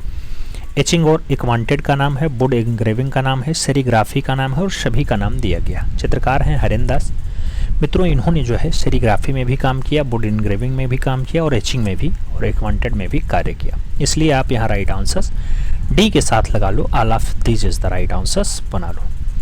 अगला क्वेश्चन आपका 4 नंबर आता है, बहुत पॉपुलर क्वेश्चन है। वह जर्मन चित्रकार जो सूलीबद्ध ईसा मसीह के शरीर में होने वाली पीड़ा, व्याकुलता आदि को नहीं दिखाता था, क्या उसका नाम मैथियास ग्रूनेवाल्ड है, रूवेंस है, क्ली है या फिर ड्यूरर का नाम दिया गया? जर्मन चित्रकार है मित्रों, नाम होता है मैथियास ग्रूनेवाल्ड। तो आप सही जवाब जो लगाइएगा वो फर्स्ट के साथ लगाइएगा, ए इज द राइट आंसर्स बनाइएगा। आगे चला जाएगा। 5 नंबर प्रश्न आता है, आपसे कह रहा है किस चित्रकार को 1988 में गणतंत्र दिवस के अवसर पे पद्मश्री से अलंकृत किया गया था? नाम गणेश पाइन का है, विकास भट्टाचार्य का है, लक्ष्मण पै का है और सतीश गुजराल का नाम दिया गया। 1988 में गणतंत्र दिवस की परेड पे पद्मश्री पाने वाले कलाकार विकास भट्टाचार्य हैं मित्रों। तो आप सही जवाब जो लगाओगे वो सी के साथ लगाओगे, सी इज द राइट आंसर यहाँ पे बैठेगा। अगला क्वेश्चन हम 6 नंबर पढ़ते हैं। प्रश्न संख्या 6 की बारी है। राम किंकर के जीवन पर आधारित देखी नाई फिरे उपन्यास देश में धारावाहिक के रूप में प्रकाशित हुआ। इसके उपन्यासकार कौन है? समरेश बसु जी हैं, ऋत्विक घटक जी हैं, सत्यजीत राय जी हैं या फिर राम कुमार जी? इसके जब उपन्यासकार के रूप में नाम पूछे तो आप समरेश बसु के साथ आंसर्स लगा सकते हैं मित्रों। जो सही जवाब बनेगा वो समरेश बसु बन जाएगा, first is the right answers लग जाएगा। अगला क्वेश्चन 7 नंबर है। भारत के किस चित्रकार ने समतलीय रूप से टेम्परा रूप में रंग लगाया? नाम अवनींद्र नाथ का है, नंदलाल का है, छतीन नाथ का है और यामिनी रंजन राय का नाम दिया गया। भारत में कौन सा चित्रकार है जिसने समतलीय रूप में टेम्परा रूप में रंग लगाने का काम किया मित्रों? तो टेम्परा रूप में समतलीय रूप में रंग लगाने का काम भारत के पिकासो का रहा है, जिन्हें लोग यामिनी रंजन राय के नाम से जानते हैं। यामिनी रंजन राय सही जवाब बनते हैं। आगे चला जाए मित्रों। अगला क्वेश्चन 8 नंबर आता है। हम प्रश्न संख्या 8 की बात करें तो आपसे कह रहा है 50 के दशक में नवीन तंत्रवादी शिल्पियों के प्रमुख थे। सनत दा थे, श्यामलाल दा थे, जी.आर. संतोष थे या फिर बिमल कृष्ण मतीलाल जी रहे। आपको बताना है 50 के दशक में नवीन तंत्रवादी शिल्पियों में से प्रमुख कौन रहे? तो नवीन भी रहे हों, तंत्रवादी भी रहे हों, ऐसा काम जी.आर. संतोष का रहा है। सही जवाब आपको बी के साथ यहाँ पे लगाना पड़ता है, B is the right answers देना पड़ता है। और आगे चला जाए मित्रों, अपना 9 नंबर प्रश्न आएगा। प्रश्न संख्या 9 की अगर बात करते हैं तो कह रहा है अपने मौलिक प्रिंट पर अपने हस्ताक्षर करने वाले पहले कलाकार कौन थे? नाम विलियम हार्डेस का है, जेम्स मैकनील विल्सल का नाम दिया गया, चार्ल्स डी ओलाई का नाम है और कार्ल बेकर का भी नाम दे दिया गया। अपने मौलिक प्रिंट पर अपने हस्ताक्षर करने वाले, तो मौलिक प्रिंट पे हस्ताक्षर करने का काम जेम्स मैकनील वेल्सलर का है। सही जवाब जो है आपको यहाँ बी के साथ लगाना है, B is the right answers बनाना है। ट्रिपल बस्ट की बात हो रही है मित्रों, आपसे त्रिमूर्ति की बात कर रहा है। ये त्रिमूर्ति कहाँ से प्राप्त हुई है? नाम अजंता का है, एलोरा का है, एलिफेंटा का है और उपयुक्त में से कोई नहीं का भी नाम दिया गया। त्रिमूर्ति की बात आए या ट्रिपल बस्ट की बात आए मित्रों, तो इसकी जो प्राप्ति है, ये प्राप्ति फाइनली आपकी एलिफेंटा से होती है। वही एलिफेंटा जिसे आप धारापुरी भी कह देते हैं। तो आप सही जवाब यहाँ पे सी के साथ लगाओ। सी इज द राइट आंसर बैठता है। अगला क्वेश्चन 11 नंबर है। एक्सप्रेशनिस्ट शब्द का पहली बार जो प्रयोग है वो किया गया 1910 में, 1930 में, 1911 में या फिर 1940 ईस्वी में। एक्सप्रेशनिस्ट की अगर बात आती है, ऐसा जो शब्द दिया जाता है 1911 में होता है, यानी 1911 में पहली बार उपयोग किया जाता है मित्रों, प्रयोग किया जाता है। तो आपको राइट आंसर्स बी के साथ लगाना पड़ेगा। B is the right answers लगाओ। 12 नंबर प्रश्न की तरफ चलेंगे। वह फ्रांसीसी मूर्तिकार जिसने द थिंकर और द किस नामक दो श्रेष्ठ मूर्तिशिल्प बनाए, द थिंकर भी बनाया और द किस भी बनाया, क्या उसका नाम बर्नीनी है, मेलोल है, हेनरी मोर है या फिर रोंदा है? आपको बताना है वह फ्रांसीसी मूर्तिकार कौन है। मित्रों, उस फ्रांसीसी मूर्तिकार की अगर बात आती है तो आप लोग यहाँ पे जो राइट आंसर्स लगाते हैं वो रोंदा के साथ लगाते हैं, यानी डी के साथ आंसर्स बना लेते हैं। अगला क्वेश्चन 13 नंबर आ जाता है। 13 नंबर प्रश्न आपसे क्या कह रहा है मित्रों? 18वीं सदी में इंग्लैंड में नैतिक चित्रों को बनाने की शुरुआत किसने की? नाम विलियम होगार्थ का है, कांस्टेबल का है, टर्नर और कोई नहीं का नाम दिया गया। 18वीं सदी की बात हो रही है, इंग्लैंड में नैतिक चित्रों को बनाने की शुरुआत की बात हो रही है मित्रों। विलियम होगार्थ ने स्टार्ट किया है, तो आप सही जवाब जो है वो विलियम होगार्थ के साथ लगाइएगा। और आगे चलते हैं। 14 नंबर प्रश्न आता है, आपसे पूछा जा रहा है किसके चित्रों का विषय था पुरुषों की समलैंगिकता? पुरुषों की समलैंगिकता। गणेश पाइन के चित्रों का विषय है, भूपेन खक्कर के है, के जी सुब्रमण्यम का है या फिर के सी एस पणिक्कर के है? आपको बताना है किसके चित्रों का विषय था पुरुषों की समलैंगिकता। तो पुरुषों की समलैंगिकता जो विषय बनता है मित्रों, ये भूपेन खक्कर का बनता है। आप राइट आंसर यहाँ भूपेन खक्कर के साथ लगाओगे। सही जवाब जो बैठेगा वो बी के साथ ही बैठेगा। B is the right answer होगा। अगला क्वेश्चन हम 15 नंबर पढ़ेंगे। आपसे कह रहा है निम्नलिखित में से एक चित्रकार के साथ एक कथाकार भी था। कथाकार भी था। रजा है, हुसैन है, सूजा है और रामकुमार का नाम दिया गया। एक चित्रकार के साथ साथ एक कथाकार भी रहे हैं, तो ऐसा नाम जो जुड़ता है मित्रों वो रामकुमार के साथ जुड़ता है। आपको सही जवाब यहाँ पे डी के साथ देना होगा। D is the right answer लगाना होगा। नियोप्लास्टिसिज्म का जो डच चित्रकार था, क्या उसका नाम पिएट मोद्रियान था, जे.जे.पी. ओड था, सीजर दोमूले था या फिर पाब्लो पिकासो रहा है? नियोप्लास्टिसिज्म की बात आती है, नियोप्लास्टिसिज्म जो है वो पिएट मोद्रियान थे, तो सही जवाब आपको फर्स्ट के साथ लगाना पड़ेगा। ए इज द राइट आंसर्स बनाना पड़ेगा। 17 नंबर प्रश्न अगर पढ़ा जाए मित्रों, तो आपसे कह रहा है मुंबई के sir JJ. School of arts में कुछ समय तक चित्रांकन सीखा, फिर रॉयल कॉलेज ऑफ आर्ट्स में चित्रकला की पढ़ाई पूरी कर एशियाटिक डिग्री प्राप्त की। तो एसोसिएट की जो है डिग्री उन्हें मिल जाती है। बाद में नृत्य कलाकार के रूप में भी प्रसिद्ध हुए। उनकी पहचान करना है। अब नृत्य कलाकार के रूप में फेमस होने वाले क्या एम.एफ. हुसैन है, उदय शंकर जी हैं, तैयब मेहता जी हैं या फिर गणेश पाइन है? आपको बताना है। जब यहाँ नृत्य कलाकार की बात है तो आप यहाँ पे उदय शंकर के साथ आंसर्स लगा सकते हैं। सी इज़ द राइट आंसर्स बना सकते हैं। आगे चला जाएगा मित्रों। 18 नंबर प्रश्न है, आपकी स्क्रीन पे है। प्रश्न संख्या 18 की बात होती है। द थिंकिंग आई नामक पुस्तक किसकी है? द थिंकिंग आई पुस्तक की बात होती है, पिकासो ने लिखी, पॉल क्ली ने लिखी, अरुण वसु की है या फिर सुनील गुप्ता की है? द थिंकिंग आई की बात हो तो द थिंकिंग आई ऐसी पुस्तक लिखने का काम पॉल क्ली का है, तो आप राइट आंसर्स यहाँ पे पॉल क्ली देंगे मित्रों। सी के साथ राइट आंसर्स बनाओगे। 19 नंबर प्रश्न चला जाए। विस्कोसिटी प्रिंटिंग के लिए जाने जाते हैं। नाम रामकुमार का है, गुलाम शेख का है, के.जी. सुब्रमण्यम का है और कृष्ण रेड्डी का नाम दिया गया। विस्कोसिटी प्रिंटिंग की अगर बात आती है तो आप भी जानते हैं कि विस्कोसिटी प्रिंटिंग के लिए कृष्ण रेड्डी का नाम लिया जाता है। आपको डी के साथ यहाँ पे सही जवाब लगाना है। D is the right answers बनाना है। 20 नंबर प्रश्न है। प्रकाश और ध्वनि मिश्रित 20वीं सदी की पश्चिमी शिल्पकला के प्रवर्तकों में अलेक्जेंडर कॉल्डर और लिन चांडविक आदि शिल्पी थे। उनकी कला का स्वरूप है प्रभाववाद है, काइनेटिक आर्ट है, घनवाद है या फिर प्लास्टिक वाद का नाम दिया गया। आपसे पूछा गया अलेक्जेंडर कॉल्ड और लिन चैंडविक आदि शिल्पी थे, उनका कला का जो स्वरूप रहा है मित्रों वो काइनेटिक आर्ट के रूप में जाने जाते हैं। तो सही जवाब आपको सी के साथ यहाँ पे देना होगा, सी इज द राइट आंसर लगाना होगा। आगे चलें, 21 नंबर प्रश्न पढ़ते हैं मित्रों। आपसे कह रहा है अवनींद्रनाथ टैगोर किन रंगों का प्रयोग करना अधिक पसंद करते थे। नाम टेम्परा रंग है, खनिज रंग है, वेस्ट जो है फंसर न्यूटन के बनाए जमे रंगों की बात हो रही है या फिर अपारदर्शी जल रंगों की बात हो रही है। अवनींद्रनाथ टैगोर ने कैसे रंगों का प्रयोग ज़्यादा किया, करने में बहुत मज़ा आता था, उन्हें ज़्यादा पसंद किए। तो विंटर न्यूटन के द्वारा बनाए गए जो जमे रंग है उसका उपयोग बढ़िया से अवनींद्रनाथ टैगोर ने किया। सही जवाब सी के साथ बनेगा मित्रों, she is the right answer आपको लगाना है। प्रश्न संख्या 22 थोड़ा लंबा चौड़ा लिखा हुआ है। एचिंग क्या है आपसे पूछ रहा है मित्रों। जब बात एचिंग की आती है तो आपको बताना होता है एचिंग क्या है। जब एचिंग की बात आए तो एचिंग जो शब्द बनेगा, तांबे के पत्र पर चीड़ की सूखी गोंद लगाकर उस पर धातु की नुकीली सुई से छवि बना करके एसिड में डुबा करके उस पर पुनः धातु की सुई ताकत लगा करके फेरने से तांबे की धातु का कुछ अंश खुरच करके अलग हो जाता है और उस पर गहरी रेखा खुद जाती है। इससे यह जो छवि बन जाती है या कोई डिजाइन उभर करके आती है, यही एचिंग होता है मित्रों। यही आपका राइट आंसर बनेगा। बाकी ऑप्शंस तो बहुत सारे आपको दिखाई देंगे, ऑप्शंस बहुत सारे हैं, लेकिन जो सही जवाब है वो फर्स्ट के साथ लगेगा। अगला क्वेश्चन आपको 23 नंबर देना है मित्रों। जब 23 नंबर प्रश्न की बात आती है तो आपसे कह रहा है मित्रों कि 1954 यानी 1954 में भारत सरकार की संस्कृति मंत्रालय ने फ्रांसीसी एकेडमी के आदर्श पे किस संस्थाओं की स्थापना की थी।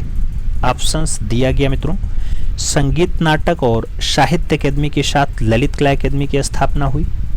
आईफैक्स इंदिरा कला संस्थान और इंडियन हैबिटेट सेंटर को स्थापित किया गया। त्रिवेणी कला संगम, गढ़ी आर्ट स्टूडियो और Shri Ram centre for performing arts का स्थापना हुआ, या फिर national gallery of modern art उसके साथ जो है श्रीधरनी आर्ट और धूमिल आर्ट सेंटर का स्थापना हुआ।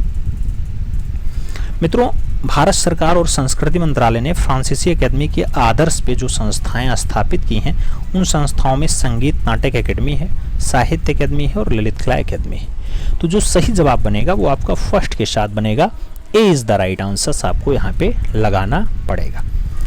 और आगे चला जाए, 24 नंबर क्वेश्चन आपकी स्क्रीन पे आ चुका है मित्रों। 24 नंबर प्रश्न कह रहा है मुगल तथा यूरोपीय शैली के सम्मिश्रण से उत्पन्न शैली थी। अपभ्रंश शैली थी, पहाड़ी शैली थी, राजस्थानी शैली थी या फिर कंपनी शैली रही है। मुगल तथा यूरोपीय शैली के जो सम्मिश्रण से शैली आती है मित्रों, मुगल प्लस यूरोपीय इक्वल टू कंपनी शैली। तो आप सही जवाब यहाँ पे डी के साथ लगाओगे, D is the right answer मित्रों बन जाएगा। और आगे चला जाए तो 25 नंबर प्रश्न आता है। पूछा गया burning of darkness. Burning of darkness 1924 की रचना है, कैनवास पर टेम्परा माध्यम में है। किसका चित्र है मित्रों? नाम नंदलाल बोस का है, निकोलस रूडिक का है, भावेश चंद्र सान्याल और रणवीर सिंह बिष्ट का नाम दिया गया। बर्निंग ऑफ डार्कनेस की बात आए तो बर्निंग ऑफ डार्कनेस जो चित्र बनेगा वो निकोलस रूडिक का बनेगा। सही जवाब निकोलस रूडिक लगाना पड़ेगा, सी के साथ सही जवाब लगाना है। 26 नंबर क्वेश्चंस पे हम चलते हैं। आपसे कह रहा है ढलवा धातु से बनी जनजातीय नर्तकी कहाँ से प्राप्त हुई है। नाम हड़प्पा का है, लोथल का है, मोहनजोदड़ो का है और कालीबंगा का नाम दे दिया गया। ढलवा धातु से बनी जनजातीय नर्तकी कहाँ से प्राप्त हुई है। जनजातीय नर्तकी की अगर बात आती है तो आप भी जानते हैं मोहनजोदड़ो से प्राप्त हुई है, जिसे लाशों का ढेर भी कहा जाता है। तो आप बी के साथ आंसर्स यहाँ पे मिलान कर लो मित्रों, B is the right answers होगा। 27 नंबर प्रश्न है, अंतर्राष्ट्रीय त्रिवार्षिक चित्रकला प्रदर्शनी अथवा त्रिनाले का प्रारंभ हुआ है 1960 से, 1978 से, 1968 से या फिर 1985 से। अंतर्राष्ट्रीय त्रिवार्षिक चित्रकला प्रदर्शनी अथवा त्रिनाले का जो प्रारंभ है मित्रों वो होता है कब से? 1968 से, यानी 1968 से। तो आपको सही जवाब यहाँ बी के साथ देना है, B is the right answers लगाओ। अगला क्वेश्चन हम 28 नंबर पे चलते हैं। 28 नंबर क्वेश्चन है आपके स्क्रीन पे है। दिल्ली निवासी तथा शिल्पकला विषय में लिखने वाली वह महिला जो विमान सुंदरम की पत्नी है, उनका नाम क्या? माधवी पारेख है, अपर्णा कौर है, अर्पिता सिंह है या फिर गीता कपूर है। दिल्ली निवासिनी है, शिल्पकला विषय में लिखती हैं, पहली महिला है। मित्रों, पहली नहीं कहा जा सकता, महिला है, याद रखना है। विमान सुंदरम की पत्नी आपको बताना है तो गीता कपूर जी। सही जवाब डी के साथ लगा लो। आगे चला जाएगा अपना अगला क्वेश्चन 29 नंबर आता है। आपसे पूछा गया पंजाब विश्वविद्यालय के प्राध्यापक जो कला इतिहासकार भी हैं, नाम बी एन गोस्वामी का है, शक्ति वर्मन का है, डब्ल्यू जी आर्चर का है और गुलाम शेख का नाम दिया गया। पंजाब विश्वविद्यालय के प्राध्यापक हैं और कला इतिहासकार भी हैं मित्रों, उनका नाम बी एन गोस्वामी होता है। आप सही जवाब यहाँ पे बी एन गोस्वामी के साथ लगाओ, फर्स्ट के साथ आंसर्स बनाओ। आगे चलें 30 नंबर क्वेश्चन से। आपसे कह रहा है मित्रों, तत्कालीन ब्रितानी अकेदमी चित्रकला से कौन से प्रभावित थे? नाम रवि वर्मा का है, यामिनी राय का है, अवनींद्रनाथ टैगोर का है और अमृता शेरगिल का नाम दिया गया। तत्कालीन ब्रितानी अकेदमी चित्रकला से कौन प्रभावित था? तो नाम बनेगा राजा रवि वर्मा का। सही जवाब फर्स्ट के साथ लगेगा। 31 नंबर क्वेश्चन से आपसे कह रहा है, मुगल दरबारी चित्रकला में प्रयुक्त बादलों के अंकन में किस कला का प्रभाव है? नाम चीनी प्रभाव है, भारतीय प्रभाव है, ईरानी प्रभाव है और ब्रिटिश प्रभाव का नाम दिया गया। मुगल दरबारी चित्रकला में प्रयुक्त बादलों के अंकन में किस कला का आपको प्रभाव झलकता है मित्रों? तो कला होती है चीनी प्रभाव झलकेगा। सही जवाब फर्स्ट के साथ लगेगा, ए इज द राइट आंसर बनेगा। और आगे चलते हैं 32 नंबर क्वेश्चन आपकी स्क्रीन पे है। कह रहा है, किसने रविंद्रनाथ की काट कोट यानी डूडलिंग वाली कला को बच्चों के बहलाने वाली लोरी की लहर बताया है? नाम आनंद कुमार स्वामी का है, नंदलाल बोस का है, गगनेंद्रनाथ टैगोर का है और अर्नेस्ट विनफील्ड हैवेल का नाम दे दिया गया। मित्रों, आपसे पूछा जाए रविंद्रनाथ की काट कूट वाला अगर लोरी वाली कला की बात आती है तो यहाँ पे नंदलाल बोस के साथ बताना, बहलाने वाली लोरी की लहर बताया है नंदलाल बोस ने। सही जवाब वी के साथ लगाओ, B is the right answers बन जाएगा। अपना अगला क्वेश्चन 33 नंबर आता है। 33 नंबर क्वेश्चन कह रहा है, तुजुक ए बाबरी के लेखक कौन थे? नाम अबुल फजल का है, गुलबदन बेगम का है, बाबर का है और जहांगीर का नाम दिया गया। तुजुक ए बाबरी की अगर बात आती है तो तुजुक ए बाबरी का संबंध बाबर से है मित्रों। सही जवाब जो है वो बाबर के साथ आप लगाओ, बी के साथ सही जवाब बनाओ। B is the right answer बैठता है। अगला क्वेश्चन हम 34 नंबर पढ़ते हैं। आपसे कह रहा है, मुगल काल में पंचतंत्र का अनुवाद किस नाम से किया गया? गुलिस्ता नाम से, तूतीनामा नाम से, अनवार शुलेही के नाम से या फिर रज्मनामा के नाम से? पंचतंत्र के अनुवाद की जब भी बात आती है मित्रों, आप जानते हैं अनवर ए शुलेही के नाम से इसका अनुवाद हुआ है और फारसी में अनुवाद हुआ है।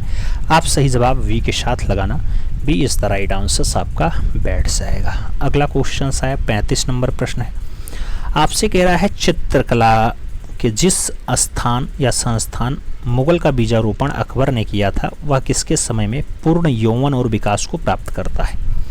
जहांगीर के काल में, दारा शिकोह के काल में, शाहजहां के काल में या फिर औरंगजेब के काल में? चित्रकला के जिस संस्थान को जो है अकबर ने बीजारोपित किया वो किसके समय यौवन यानी जवानी को प्राप्त करता है यानी शीर्ष पे पहुंचता है?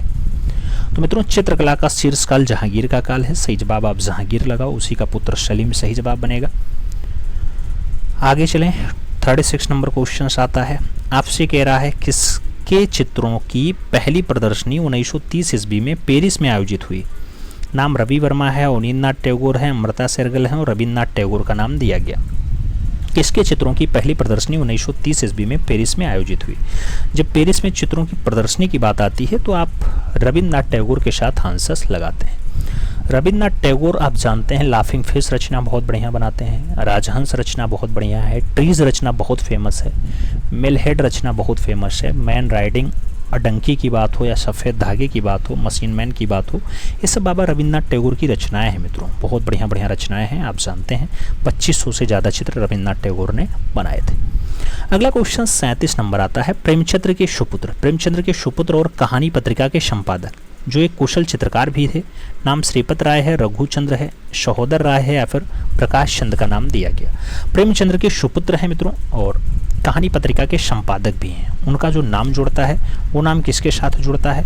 तो आप जानते हैं वो नाम श्रीपत राय है। सही जवाब फर्स्ट के साथ बनता है, ए इज द राइट आंसर लगा लो। 38 नंबर प्रश्न पे हम चलते हैं। 38 नंबर प्रश्न है, किसकी कला में स्त्रियों की आंखें मछलियों जैसी हैं? रामकुमार की कला में, आनंद प्रहलाद बादल के समय, पारितोष सेन के समय या फिर रविंद्रनाथ टैगोर के समय? मछलियों जैसी हैं, स्त्रियों की आंखें मछलियों जैसी जो है किसकी रचना में आपको देखने को मिल जाती हैं? आनंदी प्रसाद बादल। सही जवाब लगाओ, आनंदी प्रसाद बादल की रचनाओं में ऐसा दृश्य आपको देखने को मिलेगा। सी के साथ आंसर होगा। 39 नंबर प्रश्न हम पढ़ेंगे। 39 नंबर प्रश्न क्या कह रहा है मित्रों, आपसे कह रहा है ब्लू पीरियड चित्र शैली का सूत्रपात जो है वो किसने किया था, मोने ने, रेनवार ने, शोरा ने या फिर पिकासो ने। ब्लू पीरियड की अगर हम बात करते हैं मित्रों तो आप भी जानते हो कि ब्लू पीरियड की शुरुआत पाब्लो रूई पिकासो के द्वारा की गई है। सही जवाब वो डी के साथ बनेगा, D is the right answer आपको देना पड़ेगा। 40 नंबर प्रश्न की अगर बात आती है तो इंडियन स्कल्पचर एंड पेंटिंग ग्रंथ के रचनाकार हैं पिकासो जी हैं, शोरा हैं, ईवी हेबल हैं या फिर Stella Cambridge. Indian sculpture and paintings की अगर बात आती है, ऐसा ग्रंथ लिखने की जब भी बात आए तो आप अर्नेस्ट वेनफील्ड हेबल के साथ आंसर्स लगाओ, ईवी हेबल सही जवाब बनाओ मित्रों, ईवी हेबल के साथ आंसर्स लगा लो। अगला क्वेश्चन हम 41 नंबर पढ़ते हैं। 41 नंबर प्रश्न आपसे कह रहा है the acrobats family with the monkey. The acrobats family with the monkey 1905 का रचना है, सुप्रसिद्ध चित्र है। किसने बनाया था, सेजान ने बनाया, पिकासो ने बनाया, क्ली ने बनाया या फिर ब्रॉक के द्वारा बनाया गया। The acrobats family with the monkey की बात हो तो the acrobats family with the monkey अगर रचना पूछी जाए तो पाब्लो रूई पिकासो की है मित्रों। सही जवाब आपको सी के साथ देना होगा, सी इज द राइट आंसर्स लगा लो। अगला क्वेश्चन हम 42 नंबर पढ़ लेते हैं। आपसे पूछ लिया गया कोई भी कला कभी भी शब्दों की इतनी मोहताज नहीं रहती जितनी कि मौन भौतिकता की धरोहर से कृतियाँ। जितना ही उसमें व्यष्टित्व कम है उतना ही वाक्काव्य अधिक है। यह कथन किसका है, लियोनार्डो दा विंची का है, पिकासो का है, रोजन हेराल्ड का है और राम कुमार का नाम दे दिया गया। अगर सही जवाब की बात करते हैं रोजन वर्ग हेराल्ड का सही जवाब बनता है, सी के साथ आंसर्स लगता है, सी इज द राइट आंसर्स लगाना। अगला क्वेश्चन 43 नंबर पे आना। तप्ती नाटक का अंतिम दृश्य कागज पर वास और टेम्परा माध्यम में है, किसने अंकित किया था, रवि वर्मा ने, नंदलाल बोस ने, अवनींद्रनाथ टैगोर ने या फिर रामकिंकर बैज ने। तप्ती नाटक का अंतिम दृश्य की बात हो मित्रों तो तप्ती नाटक का अंतिम दृश्य जो है वो अवनींद्रनाथ टैगोर का चित्र है। सही जवाब जो है आप अवनींद्र बाबू के साथ लगाओ, बी के साथ सही जवाब बनाओ, B is the right answers लगेगा। आप जानते हैं अवनींद्रनाथ बहुत सारे चित्रों को बनाए हैं, अवनींद्रनाथ की रचनाएं बहुत सारी हैं, बंगाल से लेके ये पुरोधा कलाकार होते हैं। रचनाओं में आपने देखा होगा Indian society of oriental art की स्थापना में भी ये बहुत खास रहे 1907 में। अन्य रचनाएं इनकी ज़्यादा फेमस हुई। आगे बढ़ें तो अगला क्वेश्चन 44 नंबर आता है। आपसे कह रहा है तैलीय माध्यम हेतु तूलिका बनाई जाती है। तैलीय माध्यम हेतु तूलिका शूकर के बालों से बनाई जाती है, सेबियल हेयर से बनाई जाती है, गिलहरी के बालों से बनाई जाती है या फिर नेवले के बालों से बनाई जाती है। तैलीय माध्यम हेतु जो तूलिका है मित्रों, ब्रश है, वो ब्रश बनता है शूकर के बालों से, हॉग हेयर से बनता है। सही जवाब फर्स्ट के साथ बनेगा। अगला क्वेश्चन हम 45 नंबर पढ़ेंगे। 45 नंबर प्रश्न है, आपसे कह रहा है निम्नलिखित में कौन से 3 रंग जो है वो द्वितीयक रंग हैं, नारंगी, हरा और बैगनी, नारंगी, हरा और लाल, नारंगी, लाल और नीला, नाम लाल, नीला, पीला। मित्रों सेकेंडरी रंग कौन से हैं, द्वितीयक रंग की बात आए तो द्वितीयक रंग में प्राइमरी रंग नहीं होगा, लाल, हरा, नीला जो है वो प्राइमरी रंग होता है, तो नीला, हरा, बैगनी जो है, लाल, नीला, पीला जो है प्राइमरी रंग होता है। द्वितीयक रंग में नारंगी, हरा, बैगनी सही जवाब बनेगा। फर्स्ट के साथ आपको यहाँ पे सही जवाब लगाना भी पड़ेगा। अगला क्वेश्चन 46 नंबर आता है। इनमें से कौन सी कला अनिवार्यतः धर्म से जुड़ी नहीं है। नाम नागकल पाषाण का है, अजंता का है, थानका का है और वारली पेंटिंग का नाम दिया गया। अनिवार्यतः धर्म से जुड़ी नहीं है, इसमें से कौन सी कला है जो धर्म से जुड़ाव नहीं रखती है, तो वारली पेंटिंग जो है धर्म से संबंधित नहीं है, डी के साथ आंसर्स बनेगा। 47 नंबर प्रश्न पे हम चलेंगे। आपसे कह रहा है राष्ट्रीय आधुनिक कला संग्रहालय नई दिल्ली में सुरक्षित लक्ष्मी, लक्ष्मी जो कागज पे टेम्परा माध्यम में बनाया गया है, ये किसके द्वारा चित्रित है। बात अवनींद्रनाथ टैगोर का है, रवि वर्मा का है, छतीन्द्रनाथ मजूमदार का है और के वेंकटप्पा का नाम ऑप्शंस में दिया गया है। लक्ष्मी रचना की बात होती है जो राष्ट्रीय आधुनिक कला संग्रहालय में रखी है मित्रों। अगर लक्ष्मी रचना की हम बात करते हैं तो छतीन्द्रनाथ मजूमदार सही जवाब बनते हैं, सी के साथ आपका राइट आंसर लगता है, तो सी इज द राइट आंसर आप यहाँ पे बनाओ। अगला क्वेश्चन हम 48 नंबर पढ़ते हैं। 48 नंबर प्रश्न है मित्रों, आपसे कह रहा है तर्पण जो कागज पे वास और टेम्परा माध्यम में बनाया गया, इसका चित्रकार कौन है। नाम छतीन्द्रनाथ मजूमदार है, हरेन दास या अवनींद्रनाथ टैगोर हैं और मुकुल चंडे का नाम दिया गया। तर्पण की बात होती है तो तर्पण का चित्रकार कौन बनता है। जब भी बात आपके तर्पण की आती है, मुकुल चंद डे के साथ वास टेम्परा माध्यम की रचना बनेगी, तो मुकुल चंद डे आंसर्स लगाइएगा। सही जवाब जो है वो आप डी के साथ बनाइएगा, D is the right answers होगा। 49 नंबर क्वेश्चंस पे हम चलेंगे। आपसे कह रहा है किसके प्रारंभिक टेराकोटा उभार कार्य और चित्र युद्धों के विरुद्ध क्रूरता के विपरीत प्रतिक्रिया स्वरूप हिंसक भाव से आवेशित हैं? के.जी. सुब्रमण्यम के हैं, गोपाल घोष के हैं, रामाचंद्रन के हैं या फिर गुलाम मोहम्मद शेख के हैं? टेराकोटा उभार कार्य चित्र युद्धों के विरुद्ध क्रूरता के विपरीत प्रतिक्रिया के स्वरूप हिंसक भावना से आवेशित है मित्रों। तो हिंसक भावना से आवेशित के.जी. सुब्रमण्यम के। सही जवाब आपको फर्स्ट के साथ देना है, ए इज द राइट आंसर लगा लेना है। 50 नंबर प्रश्न पे चलते हैं। कह रहा है कौन कालीघाट चित्रण की सुनम्य सुलेखन रेखाओं से प्रभावित हुए थे? नाम रामकिंकर वैस का है, यामिनी राय का है, नंदलाल बोस का है, छतीन्द्रनाथ मजूमदार का नाम दिया गया। कालीघाट चित्रण की सुनम्य रेखाओं से कौन प्रभावित थे मित्रों? जब ऐसी रेखाओं से प्रभाव की बात आती है तो सही जवाब यामिनी रंजन राय बनता है। सी के साथ आपका राइट आंसर लग जाता है। सी इज द राइट आंसर्स लगाओ। 51 नंबर प्रश्न पे चलते हैं। कृष्ण और बलराम कैनवास पर टेम्परा माध्यम का चित्र है। क्या रवि वर्मा ने बनाया, के वेंकटप्पा ने बनाया, यामिनी राय ने बनाया या फिर छतीन्द्रनाथ मजूमदार ने बनाया है? कृष्ण और बलराम की बात आती है तो कृष्ण और बलराम रचना यामिनी रंजन राय की है। सही जवाब यामिनी राय बनेगा। बी के साथ आपका सही जवाब लग जाएगा। अगला क्वेश्चन 52 नंबर आएगा। 52 नंबर क्वेश्चन है मित्रों, निम्नलिखित में से किस काल में सकेन रिलीफ का बहुत अधिक प्रयोग हुआ है? नाम जापानी कला का है, चीनी कला का है, मिस्र कला का है और शुंग कला का नाम दिया गया। किस काल में स्कैनिंग रिलीफ का बहुत अधिक प्रयोग हुआ है मित्रों? तो वो आपके मिस्र कला में हुआ है। आप सही जवाब यहाँ पे इजिप्ट कला लगाओ, मिस्र कला लगाओ। बी के साथ आंसर्स बनाओ।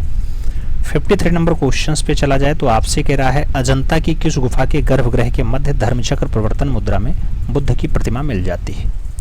धर्मचक्र प्रवर्तन मुद्रा में बुद्ध की प्रतिमा की आपकी गुफा संख्या 4 से मिली है, गुफा संख्या 6 से मिली है, गुफा संख्या 16 से मिली है या फिर गुफा संख्या 19 से प्राप्त हुई है?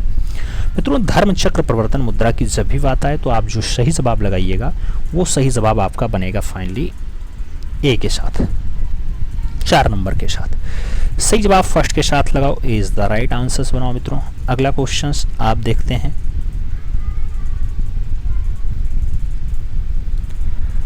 आगे 54 नंबर प्रश्न है मित्रों, आपसे क्या कह रहा है?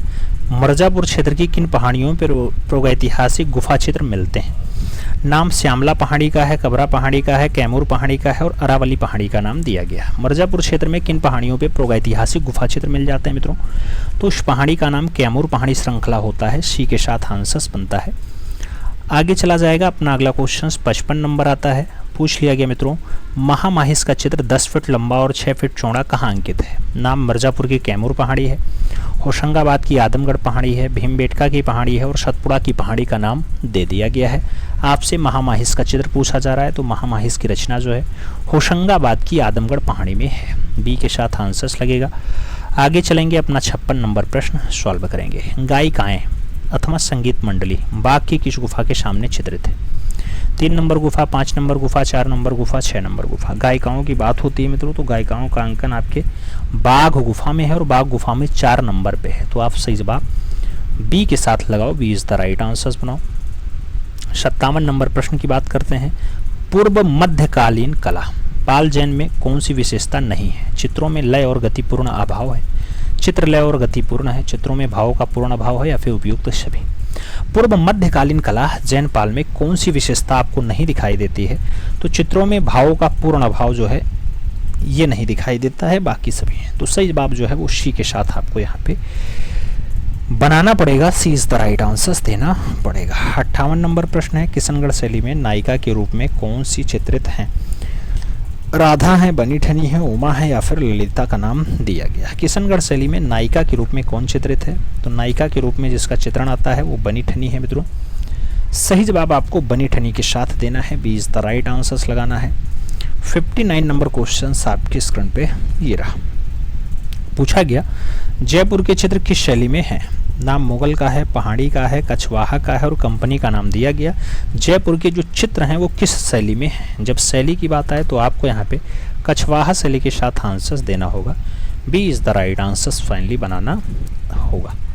60 नंबर प्रश्न की बात करते हैं। पूछा गया राग रागनी चित्र किस शैली में अधिकता से बने हैं? नाम राजस्थानी शैली का है, दक्कनी शैली का है, पहाड़ी शैली और मुगल शैली का नाम दिया गया। राग रागनी के अंकन की बात आती है तो राग रागनी ज़्यादा मात्रा में राजस्थानी शैली में चित्रित हैं। तो राजस्थानी शैली के साथ आप आंसर्स दो, फर्स्ट के साथ आंसर्स लगाओ। अगला क्वेश्चन अपना 61 नंबर देखते हैं मित्रों। पूछ लिया गया वयन यानी पोत। पोत का संबंध किससे है? वस्तुओं से है, वस्तुओं की आंतरिक संरचना से है, वस्तुओं की बाहरी त्वचा या परत से है, या फिर वस्तुओं से व्याप्त अलंकरण से होता है। वयन यानी पोत का संबंध किससे होता है? तो जब भी बात वयन की आती है, वयन का संबंध आप वस्तुओं की बाहरी त्वचा या परत के साथ जोड़ते हैं, सी के साथ जोड़ते हैं। सी इज द राइट आंसर्स लगाओ। 62 नंबर प्रश्न पे चलते हैं। चित्र में अस्थायित्व लाघव क्या होता है? अस्थाई या स्थिति लाघव क्या होता है मित्रों? तो स्थिति लाघव ऊंचाई है, मोटाई है, चौड़ाई है, या फिर कोई नहीं। स्थिति लाघव की जब भी बात आए तो आप स्थिति लाघव में मोटाई का नाम लिखिएगा, सी के साथ आंसर्स बनाइएगा। आगे चलते हैं। अगला क्वेश्चन 63 नंबर आता है। आपसे पूछा गया एक चित्र में कितनी भूमि यानी ग्राउंड्स होती हैं? 1 हैं, 3 हैं, 2 हैं, या फिर अनंत? कितनी भूमि या कितनी ग्राउंड से मित्रों? तो 3 ग्राउंड्स आपके एक चित्र में देखने को मिल जाती हैं। सी के साथ आप सही जवाब यहाँ पे बनाओ मित्रों। सी इज द राइट आंसर्स लगाओ। अगला क्वेश्चन 64 नंबर आएगा। फ्रेस्को सिस्को चित्रण में किस प्रकार की भित्ति का उपयोग करते हैं? शुष्क भित्ति, बिना प्लास्टर की भित्ति, गीली भित्ति, या फिर मध्य शुष्क भित्ति? फ्रेस्को सिस्को चित्रण में किस प्रकार की भित्ति का उपयोग है? तो भित्ति का नाम मित्रों शुष्क भित्ति के साथ है। आप सही जवाब शुष्क के साथ लगाओ। ए के साथ आप यहाँ पे सही जवाब अपना बना सकते हो। अगला क्वेश्चन 65 नंबर है। लय का संबंध है, गति क्रम से है, भावों से है, रेखाओं से है, या फिर अलंकरण से है? लय का संबंध किससे है मित्रों? तो लय का संबंध जो है वो गति क्रम से है। सही जवाब आप गति क्रम लगाओ, फर्स्ट के साथ यहाँ पे सही जवाब बनाओ। और आगे चला जाए। 66 नंबर क्वेश्चन आता है। आपसे कह रहा है संवाहक। संवाहक का प्रयोग किस माध्यम में नहीं होता है? तैलीय माध्यम, पेस्टल माध्यम, जल माध्यम, या फिर टेम्परा माध्यम? संवाहक का प्रयोग किस माध्यम में नहीं होता है मित्रों? जब नहीं की बात आती है तो पेस्टल के साथ आंसर्स लगता है। सी इज द राइट आंसर्स आपके साथ बनाना पड़ता है। तो सी के साथ आप सही जवाब लगा लो। अगला क्वेश्चन 67 नंबर आएगा। 67 नंबर प्रश्न है। पूछा गया इसमें से कौन सा रंग मुख्य यानी प्राइमरी है मित्रों? नाम हरा का है, बैगनी का है, नीला का है, नारंगी का नाम दिया गया। कौन सा रंग मुख्य रंग है मित्रों? जब मुख्य रंग की हम बात करते हैं तो सही जवाब नीला के साथ बनता है। बी के साथ आपको यहाँ पे राइट आंसर्स फाइनली बनाना पड़ता है। और आगे चले मित्रों। अगला क्वेश्चन 68 नंबर आएगा। पूछा गया कौन सा तत्व षडंग में नहीं है? षडंग, षडंग में क्या प्रमाण नहीं है, लावण्य नहीं है, अंतराल नहीं है, या फिर रूपभेद नहीं है? जब हम षडंग की बात करते हैं तो मित्रों षडंग में अंतराल का उल्लेख नहीं मिलता है। सही जवाब अंतराल लगाओ, बी के साथ सही जवाब बनाओ। अगला क्वेश्चन अपना 69 नंबर आएगा। आपसे पूछा गया आदर्श मनुष्याकृति के लिए भारत में कौन सा ताल प्रमाण निर्देशन हुआ है? सप्त ताल का है, 9 ताल का है, 8 ताल का है, और 12 ताल का नाम दिया गया। भारत में कौन सा ताल प्रमाण निर्देशित हुआ है? जब ताल प्रमाण की बात आए मित्रों तो आप 9 ताल के साथ आंसर्स लगाओगे, सी के साथ यहाँ पे सही जवाब बनाओगे। सी इज द राइट आंसर्स बैठेगा। 70 नंबर प्रश्न आएगा। आपसे पूछा जा रहा है मित्रों प्रागैतिहासिक काल के चित्रों में सबसे अधिक चित्र जो है वो कौन से प्रकार के मिले हैं? सबसे ज़्यादा चित्र क्या पशुओं के हैं, मनुष्यों के हैं, आखेटकों के हैं, या फिर पक्षियों के चित्र ज़्यादा हैं? तो मित्रों प्रागैतिहासिक काल में जो सबसे ज़्यादा चित्र मिलते हैं वो आखेट संबंधी यानी शिकार संबंधी मिलते हैं। तो सही जवाब हम बी के साथ लगा लेते हैं, B is the right answers बना लेते हैं। आगे चलें। अपना अगला क्वेश्चन 71 नंबर पढ़ते हैं। पूछा गया नील नदी की घाटी में पनपी सभ्यता है? सिंधु सभ्यता, चीनी सभ्यता, मिस्र की सभ्यता, या फिर मेसोपोटामिया की सभ्यता? नील नदी की घाटी में जो पनपी सभ्यता होती है वो मिस्र की सभ्यता है, जिसे हम इजिप्ट की सभ्यता के रूप में भी देखते हैं। तो सी के साथ हम यहाँ सही जवाब अपना लगाते हैं। 72 नंबर प्रश्न है। पूछा गया बादामी की खोज का श्रेय किसे प्राप्त है? नाम डेजरफील्ड का है, स्टेला कैम्ब्रिस का है, अलेक्जेंडर और मिस्टर मुरे का नाम दिया गया। बादामी की खोज का जो श्रेय जाता है मित्रों वो जाता है स्टेला कैम्ब्रिस को। तो सही जवाब जो बनेगा वो स्टेला कैम्ब्रिस के साथ बनेगा। आपको सी के साथ यहाँ पे सही जवाब देना पड़ेगा। और आगे चलें। 73 नंबर प्रश्न आता है। स्पेन की अल्तामीरा गुफा में किस जानवर का चित्र अधिक दिखाई पड़ता है? नाम बैल का है, भालू का है, हाथी का है, और जंगली भैंसा का नाम दे दिया गया। आपसे पूछा जा रहा है स्पेन की अल्तामीरा गुफा में कौन सा जानवर ज़्यादा देखने को मिलता है? तो एक जानवर है जंगली भैंसा, बाइसन कहते हैं इसे। सही जवाब डी के साथ बनता है, D is the right answers लगाओ। अगला क्वेश्चन 74 नंबर आता है। 74 नंबर आपसे कह रहा है कि वर्ष 1958 ईस्वी में भीमबेटका गुफा के चित्रों की खोज जो है वो सर्वप्रथम किसने की? राय कृष्ण दास ने की, रामचंद्र शुक्ल ने की, वी.एस. वाकाड़कर ने की या फिर नंदलाल बोस के द्वारा किया गया? 1958 में भीमबेटका गुफा के चित्रों की जो खोज है वो सबसे पहले की जाती है वी.एस. वाकाड़कर के द्वारा। तो आप सही जवाब विष्णु श्रीधर वाकाड़कर का नाम लगाओ मित्रों। राइट आंसर सी के साथ बनाओ। ये सन कई बार पूछा गया है तो इस सन को आप जरूर याद रखना मित्रों, सन से ही आपका काम बनने वाला है, याद रखना है। और आगे चलें, अपना अगला क्वेश्चन आता है 75 नंबर। आपसे कह रहा है एलोरा की गुफाएं किस राज्य में स्थित हैं? नाम आंध्र प्रदेश का है, मध्य प्रदेश का है, महाराष्ट्र और बिहार का नाम दिया गया। एलोरा की गुफा की बात आती है मित्रों, तो एलोरा का जो लोकेशन है आप जानते हैं कि 34 गुफाएं एलोरा में हैं, महाराष्ट्र में है, औरंगाबाद स्थान पड़ता है। सही जवाब हमें बी के साथ यहाँ पे देना पड़ता है। आगे चलें 76 नंबर क्वेश्चन से, जोगी मारा के चित्र बने हैं मित्रों। जोगी मारा के चित्रों की बात आती है, आपसे पूछा गया छत पर बने हैं, लाल पृष्ठ पर बने हैं, सफेद पृष्ठभूमि पे बने हैं या फिर पीली पृष्ठभूमि पे बने हैं। जोगी मारा के चित्रों की जब भी बात आएगी, जोगी मारा के चित्र आप कहाँ देखना चाहेंगे मित्रों? तो जोगी मारा छत पे आपको रचना देखने को मिलेगी। सही जवाब छत के साथ लगाओ, फर्स्ट के साथ आंसर्स बनाओ। अगला क्वेश्चन 77 नंबर आता है, पूछा गया अजंता चित्रकला का माध्यम है, म्यूरल है, तैल है, फ्रेस्को है, ग्राफिक है। अजंता चित्रकला का जो मीडियम बनता है मित्रों, माध्यम बनता है, वो फ्रेस्को बनता है। तो आप सही जवाब फ्रेस्को लगाओ, बी के साथ सही जवाब यहाँ पे बनाओ। और आगे चलें हम 78 नंबर क्वेश्चन पे चलें। पूछ लिया गया पाल युगीन पांडुलिपि चित्र अधिकांशतः आधारित है हिंदुत्व पे, शैव मत पे, ब्राह्मण मत पे या फिर बौद्ध मत पे। पाल युगीन पांडुलिपि चित्र जो है अधिकांशतः आधारित है, किस पे आधारित है मित्रों? बौद्ध मत पे आधारित है। तो सही जवाब बौद्ध मत दो, राइट आंसर्स आप डी के साथ लगाओ, D is the right answers बनाओ। 79 नंबर क्वेश्चंस पे चलते हैं। पूछा गया जैन अपभ्रंश चित्रकला के प्रसिद्ध स्रोत बताइए। पंचदर्शी, कामसूत्र, धम्मपद या फिर कल्पसूत्र।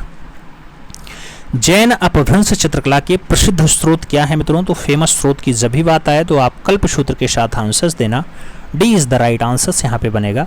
अगला क्वेश्चन आपका 80 नंबर आपकी स्क्रीन पे ये रहा। आपसे पूछा गया राजा उम्मेद सिंह ने किस चित्र शैली को मौलिकता प्रदान की? नाम बूंदी शैली है, अलवर शैली है, किशनगढ़ शैली है और कोटा शैली का नाम दिया गया। राजा उम्मेद सिंह ने किस चित्र शैली को मौलिकता प्रदान की है मित्रों? जब मौलिकता की बात आए तो आप कोटा शैली के साथ लगाना, डी के साथ यहाँ पे सही जवाब बना लेना, D is the right answers होगा। 81 नंबर प्रश्न पे हम चलेंगे। आपसे कह रहा है राजपूत शैली किसका सम्मिलित नाम है?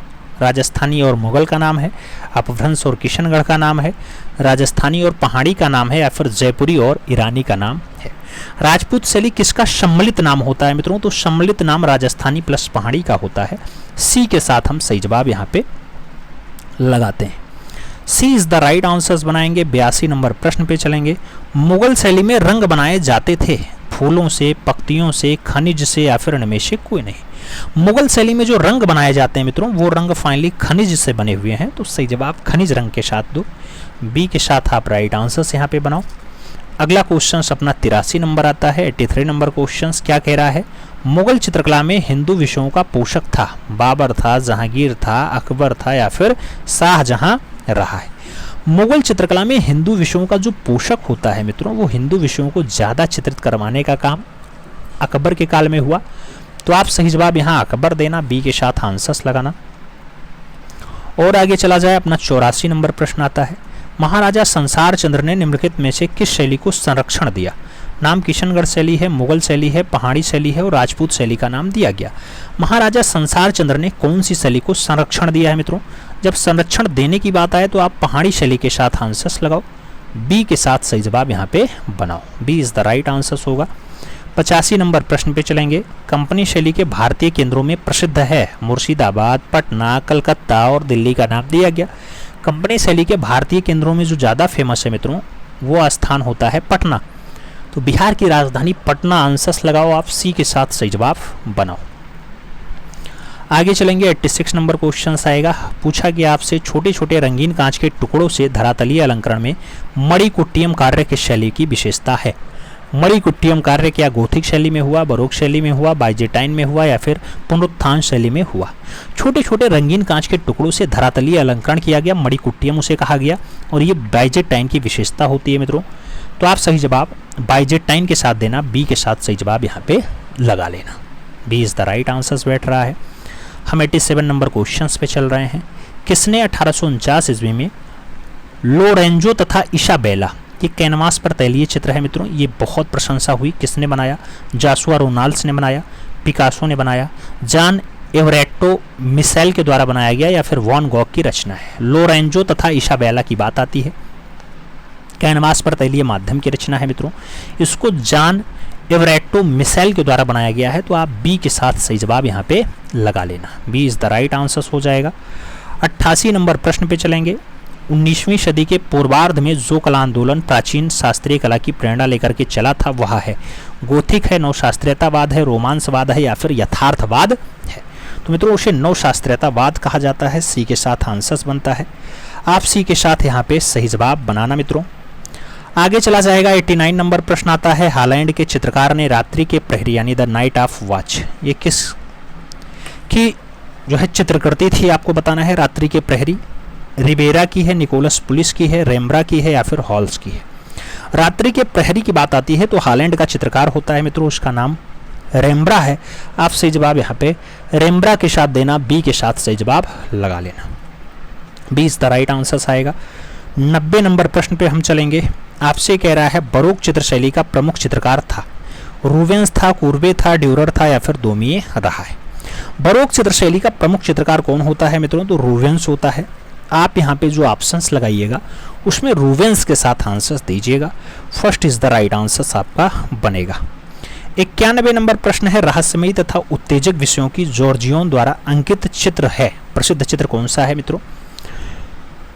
मोंडोलिन वादन है, चारागाह में संगीत है, द थ्रीज फिलोसफर है, या फिर द टेम्पेस्ट का नाम दिया गया। रहस्यमयी है, उत्तेजक है, इस विषयों पे जॉर्जियोन के द्वारा प्रसिद्ध चित्र कौन सा बनाया गया? द टेम्पेस्ट बनाया गया है। तो आप सही जवाब डी के साथ लगाओ, D is the right answers बनाओ। 92 नंबर क्वेश्चंस पे चला जाएगा। आपसे पूछा गया वीनस का जन्म शीर्षक चित्र जिसके मध्य में कोमलांगी कामिनी के रूप में प्रेम की देवी वीनस को समुद्र में प्रकट होते हुए दिखाया गया है, इसके चित्रकार हैं, नाम बोत्तिचेल्ली का है, पाओ चेलियो का है, पियरा डेला फ्रांसिस्का का है, और फिलिप्पो लिप्पी का नाम आपके स्क्रीन पे दे दिया गया। वीनस का जन्म आपसे पूछा जाए तो वीनस का जन्म के लिए आप बोत्तिचेल्ली लगाइएगा, फर्स्ट के साथ आप सही जवाब यहाँ पे बनाइएगा, इज द राइट आंसर बनेगा। आपसे 93 नंबर प्रश्न पूछा जाएगा। पूछा गया था फ्लोरेंस का प्रथम महान शिल्पी और माइकल एंजेलो से पहली 15वीं सदी का सर्वाधिक प्रभावशाली मूर्तिकार कौन था? नाम डोनातेल्लो का है, आंद्रिया मातेना का है, वेरेचियो का है, और कोई नहीं ऑप्शंस में दे दिया गया। 15वीं सदी का सर्वाधिक प्रभावशाली मूर्तिकार कौन रहा मित्रों? तो 15वीं सदी का सर्वाधिक प्रभावशाली मूर्तिकार जो बनता है वो डोनातेल्लो बनता है। सही जवाब डोनातेल्लो लगाओ, फर्स्ट के साथ आप सही जवाब बनाओ।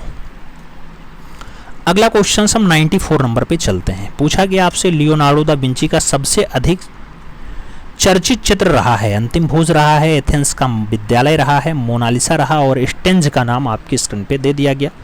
लियोनार्डो दा विंची का सबसे अधिक चर्चित चित्र कौन सा है? तो सबसे ज्यादा चर्चित चित्र इनका मोनालिसा है मित्रों, सही जवाब मोनालिसा बनेगा, बी के साथ राइट आंसर बनेगा। 95 नंबर प्रश्न पे हम चलते हैं। मेरा नाम जोकर किसकी फिल्म है? नाम राज कपूर का है, ऋत्विक घटक का है, सत्यजीत राय और कोई नहीं का नाम दे दिया गया। मेरा नाम जोकर की बात हो रही है मित्रों, तो आप जानते हैं ये फिल्म जो बनाई जाती है ये राज कपूर के द्वारा बनाई जाती है, मेरा नाम जोकर। सही जवाब आप फर्स्ट के साथ यहाँ पे लगाओ, ए इज द राइट आंसर बनाओ। 96 नंबर क्वेश्चन पढ़ते हैं। पूछा गया निम्नलिखित में से एक फोटोग्राफर है, प्रसून जोशी हैं, प्रदीप सरकार हैं, शाहिद कपूर हैं, या फिर अविनाश पसरीचा का नाम दे दिया गया है। एक फोटोग्राफर के रूप में कौन फेमस है? तो फोटोग्राफर के रूप में अविनाश पसरीचा का नाम आता है, डी के साथ आंसर्स देना पड़ता है, D is the right answers लगाओ। 97 नंबर क्वेश्चंस पे चलते हैं। सुल्तानगंज से प्राप्त गुप्तकालीन बुद्ध की प्रसिद्ध कांस्य प्रतिमा किस संग्रहालय में रखी है? बुद्ध की कांस्य प्रतिमा है सुल्तानगंज वाली, क्या वो ब्रिटिश म्यूजियम लंदन में है, बर्किंघम म्यूजियम बर्किंघम में है, लिब्रुस म्यूजियम पेरिस में है, या फिर राष्ट्रीय संग्रहालय नई दिल्ली में स्थित? तो सुल्तानगंज से प्राप्त गुप्तकालीन बुद्ध की जो प्रसिद्ध कांस्य मूर्ति है वो बर्किंघम म्यूजियम में है मित्रों, बर्किंघम सही जवाब बनता है, बी के साथ सही जवाब लगा लो। 98 नंबर क्वेश्चंस पे चलते हैं। सेरीग्राफी। सेरीग्राफी शब्द निम्नलिखित में से किस प्रकार की छपाई के लिए प्रयुक्त होता है? लेटर प्रेस के लिए, सिल्क स्क्रीन प्रिंटिंग के लिए, ग्रुप बोर्ड प्रिंटिंग के लिए या फिर लिथोग्राफी के लिए? सेरीग्राफी की बात आती है, आप भी जानते हैं कि जो सेरीग्राफी है ये सिल्क स्क्रीन प्रिंटिंग के लिए है। तो आप सही जवाब यहाँ पे सी के साथ लगा लो, सी इज द राइट आंसर बना लो। 99 नंबर प्रश्न है। सिटी सिक्योर कांस्य प्रतिमा है, 1948 की है। क्या हेनरी मूर ने बनाई है, कॉल्डर ने बनाई है, अल्बर्टो जियोकोमेत्ती ने बनाई या फिर माइकल एंजेलो के द्वारा बनाई गई? सिटी सिक्योर की बात होती है तो सिटी सिक्योर जो प्रतिमा है अल्बर्टो जियोकोमेत्ती सही जवाब बनता है। अल्बर्टो जियोकोमेत्ती सही जवाब, बी के साथ लगाओ। सिटी सिक्योर 1948 की कांस्य प्रतिमा है मित्रों, बी के साथ आंसर बन रहा है। अगला क्वेश्चन 100 नंबर पढ़ रहे हैं। शाहजहां का गुजरना 1909 की पेंटिंग है। क्या अवनींद्रनाथ टैगोर ने बनाई, नंदलाल बोस ने बनाई, छतीन्द्रनाथ मजूमदार ने बनाई या फिर यामिनी रंजन राय के द्वारा बनाई गई है? शाहजहां का गुजरना रचना मित्रों बंगाल से लिखा एक बढ़िया कलाकार अवनींद्रनाथ टैगोर सही जवाब बनते हैं। उनकी रचना है, 1909 में बनाई गई है। 101 नंबर प्रश्न पे चला जाए। पूछा गया कुतुबुद्दीन परिसर मेहरौली दिल्ली में अवस्थित इंडो इस्लामिक स्मारक है। 2.5 दिन का झोपड़ा, चांद दरवाजा, चार मीनार या फिर कुतुब उल इस्लाम मस्जिद? आपको बताना है मेहरौली दिल्ली में अवस्थित है मित्रों, इंडो इस्लामिक स्मारक है, कुतुब उल इस्लाम मस्जिद उसे कहा जाता है। डी के साथ आप आंसर्स लगा लीजिएगा, डी के साथ आप आंसर्स बनाओ। अगला क्वेश्चन आपका 102 नंबर होगा। रसमंजरी श्रृंखला का चित्रण देवीदास चितेरा ने किया था। इसका संबंध है जम्मू से है, कांगड़ा से है, बसोली से है, मांडू से? रसमंजरी श्रृंखला का चित्रण जो है वो देवीदास चितेरा के द्वारा किया गया है, वो बसोली शैली का संबंध होता है मित्रों। सही जवाब आपको बी के साथ देना होता है, B is the right answers लगाओ। 103 नंबर पे चलते हैं। मात्र देवी यानी मदर गॉडेस की जो मृण मूर्ति है वो कहाँ से प्राप्त हुई? हड़प्पा से, मोहनजोदड़ो से, लोथल से या फिर कालीबंगा से? मात्र देवी की जो मृण मूर्ति है वो कहाँ से प्राप्त हुई है? जब मृण मूर्ति की बात आए तो आप मोहनजोदड़ो आंसर्स देना, बी के साथ आपका यहाँ पे सही जवाब बनेगा, B is the right answers लगा लो। और आगे चला जाए, अपना अगला क्वेश्चन 104 नंबर आता है। पूछा गया आपसे कान पर पट्टी बांधे स्वयं का सभी ही चित्र किसने चित्रित किया था? पिकासो ने, पॉल गॉर्गिन ने, सेंजा ने या फिर वॉन गॉग ने? कान पर पट्टी बांधे स्वयं का जो शबीह बनाया जाता है वो रचना मित्रों वॉन गॉग की होती है। आप सही जवाब डी के साथ बनाओ, D is the right answers लगाओ। अगला क्वेश्चन 105 नंबर है। वर्ण। वर्ण यानी कलर क्या है? प्रकाश का गुण है, रूप का गुण है, स्थूल का रूप है या फिर रेखांकन का गुण है? वर्ण यानी कलर। कलर क्या है मित्रों? जब कलर की बात आए तो आप प्रकाश का गुण ही उसे लगाएंगे, फर्स्ट के साथ ही आंसर्स बनाएंगे। ए इज द राइट आंसर्स बनेगा। 106 नंबर क्वेश्चंस पे चलेंगे। आर.एस. विष्ट कौन थे? आर.एस. विष्ट कौन थे? लेखक थे, प्रसिद्ध समकालीन चित्रकार थे, भारत के प्रसिद्ध मूर्तिकार थे या फिर प्रसिद्ध वास्तुकार रहे हैं? आर.एस. विष्ट की अगर बात आती है तो मित्रों आप सही जवाब प्रसिद्ध समकालीन चित्रकार के रूप में आंसर्स लगाओगे। आर.एस. विष्ट सही जवाब बी के साथ यहाँ पे बनाओगे। 107 नंबर प्रश्न आपकी स्क्रीन पे है मित्रों। आपसे क्या कह रहा है? लत्तिका कट का संबंध है चित्रकला से है, मूर्तिकला से है, ग्राफिक कला से है या फिर स्थापत्य कला से? लत्तिका कट के संबंध की बात आए तो आप मूर्तिकला के साथ आंसर्स लगाओ मित्रों, सी इज द राइट आंसर्स बनाओ। 108 नंबर प्रश्न पे चला जाए तो आपसे कह रहा है चंडीगढ़ का प्रसिद्ध रॉक गार्डन किसने बनाया? प्रेमचंद्र हैं, एम.एस. रंधावा हैं, नेकचंद सैनी हैं, ली कार्बूजियर का नाम है। रॉक गार्डन की बात आती है, रॉक गार्डन चंडीगढ़ में है मित्रों, बनाने का काम नेकचंद सैनी का है। सही जवाब जो है आपको बी के साथ देना होगा, B is the right answer यहाँ पे बनाना होगा। अगला क्वेश्चन 109 नंबर है। एक्रेलिक रंग का क्या गुण है? देर से सूखना है, जल्दी से सूखना है, रंग विन्यास उन्नयन के रूप में है या फिर ड्राइंग के लिए उपयोग है? एक्रेलिक रंग का क्या गुण है? एक्रेलिक रंग के अगर गुण की बात आती है मित्रों तो जल्दी से सूखना इसका गुण है। सही जवाब आप बी के साथ लगाओ, B is the right answers बनाओ। 110 नंबर प्रश्न पे हम चलते हैं। आपसे पूछा गया अजंता की गुफा संख्या 1 की चित्रकारी का समय क्या है? चौथी सदी, 7वीं सदी, 6वीं सदी या फिर 8वीं सदी? अजंता की गुफा संख्या 1 की चित्रकारी का समय क्या है आपसे पूछा जाए तो 7वीं सदी आंसर्स देना, बी के साथ आप यहाँ पे राइट आंसर्स लगा लेना। B is the right answer आ जाएगा। 111 नंबर प्रश्न पे चलेंगे। फोटो की कतरन से बना चित्र कहलाता है। फोटो की कतरन से बना चित्र कहलाता है। पेपर कोले कहते हैं, कोलाज कहते हैं, मोन्टाज कहते हैं या फिर क्रॉपिंग कह देते हैं। फोटो की कतरन से बना चित्र जो है उसको हम क्या नाम देते हैं मित्रों? तो कोलाज नाम देते हैं। सही जवाब जो बनेगा वो कोलाज के साथ बनेगा। B is the right answer लगेगा। अगला क्वेश्चन 112 नंबर आता है। पूछा गया भारत का वह स्थान जो कांच चित्रकारी के लिए प्रख्यात है। नाम कांचीपुरम है, फिरोजाबाद है, तंजौर है और त्रिवेंद्रम का नाम दिया गया। कांच चित्रकारी के लिए फेमस है मित्रों, वो प्रख्यात है आपका तंजौर। तो आप सही जवाब तंजौर के साथ देना, सी के साथ यहाँ पे सही जवाब लगा लेना। 113 नंबर प्रश्न है। रेखावली पुस्तक के लेखक हैं रामचंद्र शुक्ल जी हैं, विश्वनाथ खन्ना जी हैं, अशोक भौमिक जी हैं या फिर अशोक वाजपेयी जी हैं। रेखावली पुस्तक मित्रों, रेखावली पुस्तक की बात आए तो आप रामचंद्र शुक्ल के साथ आंसर्स दे सकते हैं। फर्स्ट के साथ सही जवाब यहाँ पे लगा सकते हैं। ए इज द राइट आंसर हो जाएगा। अगला क्वेश्चन 114 नंबर पे चला जाता है। 114 नंबर क्वेश्चन से आपसे कह रहा है भिक्षुक बुद्ध। भिक्षुक बुद्ध जो 5वीं सदी का चित्र है, भित्तीय चित्र है, अजंता की किस गुफा से प्राप्त होता है? नाम गुफा संख्या 16 का है, गुफा संख्या 17 का है, गुफा संख्या 10 का है और गुफा संख्या 2 का नाम दिया गया। भिक्षुक बुद्ध की अगर बात आती है मित्रों तो गुफा संख्या 17 से फाइनली प्राप्त होता है। सही जवाब बी के साथ हम लगाएंगे। B is the right answer बनाएंगे। अगला क्वेश्चन 115 नंबर आता है। 115 नंबर आपसे कह रहा है 11वें रंग में अंकित आहत सुअर नवपाषाण काल का है मित्रों, कहां से प्राप्त हुआ? पंचमढ़ी से, होशंगाबाद से, भीमबेटका से या फिर मिर्जापुर से। 11वें रंग से अंकित है आहत सुअर का दृश्य है मित्रों। अगर आहत सुअर पूछा जाए तो आप सही जवाब आहत सुअर या कराहता हुआ सुअर जो बताएंगे वो मिर्जापुर से ही बताएंगे। तो आप सही जवाब मिर्जापुर के साथ लगाएंगे। मिर्जापुर आंसर्स लगा लो। अगला क्वेश्चन 116 नंबर आता है, यानी 116 नंबर है। खुदा बख्श पुस्तकालय कहाँ स्थित है? लखनऊ में है, नई दिल्ली में है, जौनपुर में है या पटना में स्थित है? खुदा बख्श संग्रहालय की बात है या खुदा बख्श पुस्तकालय की बात है तो आप पटना के साथ आंसर्स लगाओ मित्रों। सही जवाब पटना बनेगा। डी के साथ आंसर्स लगेगा।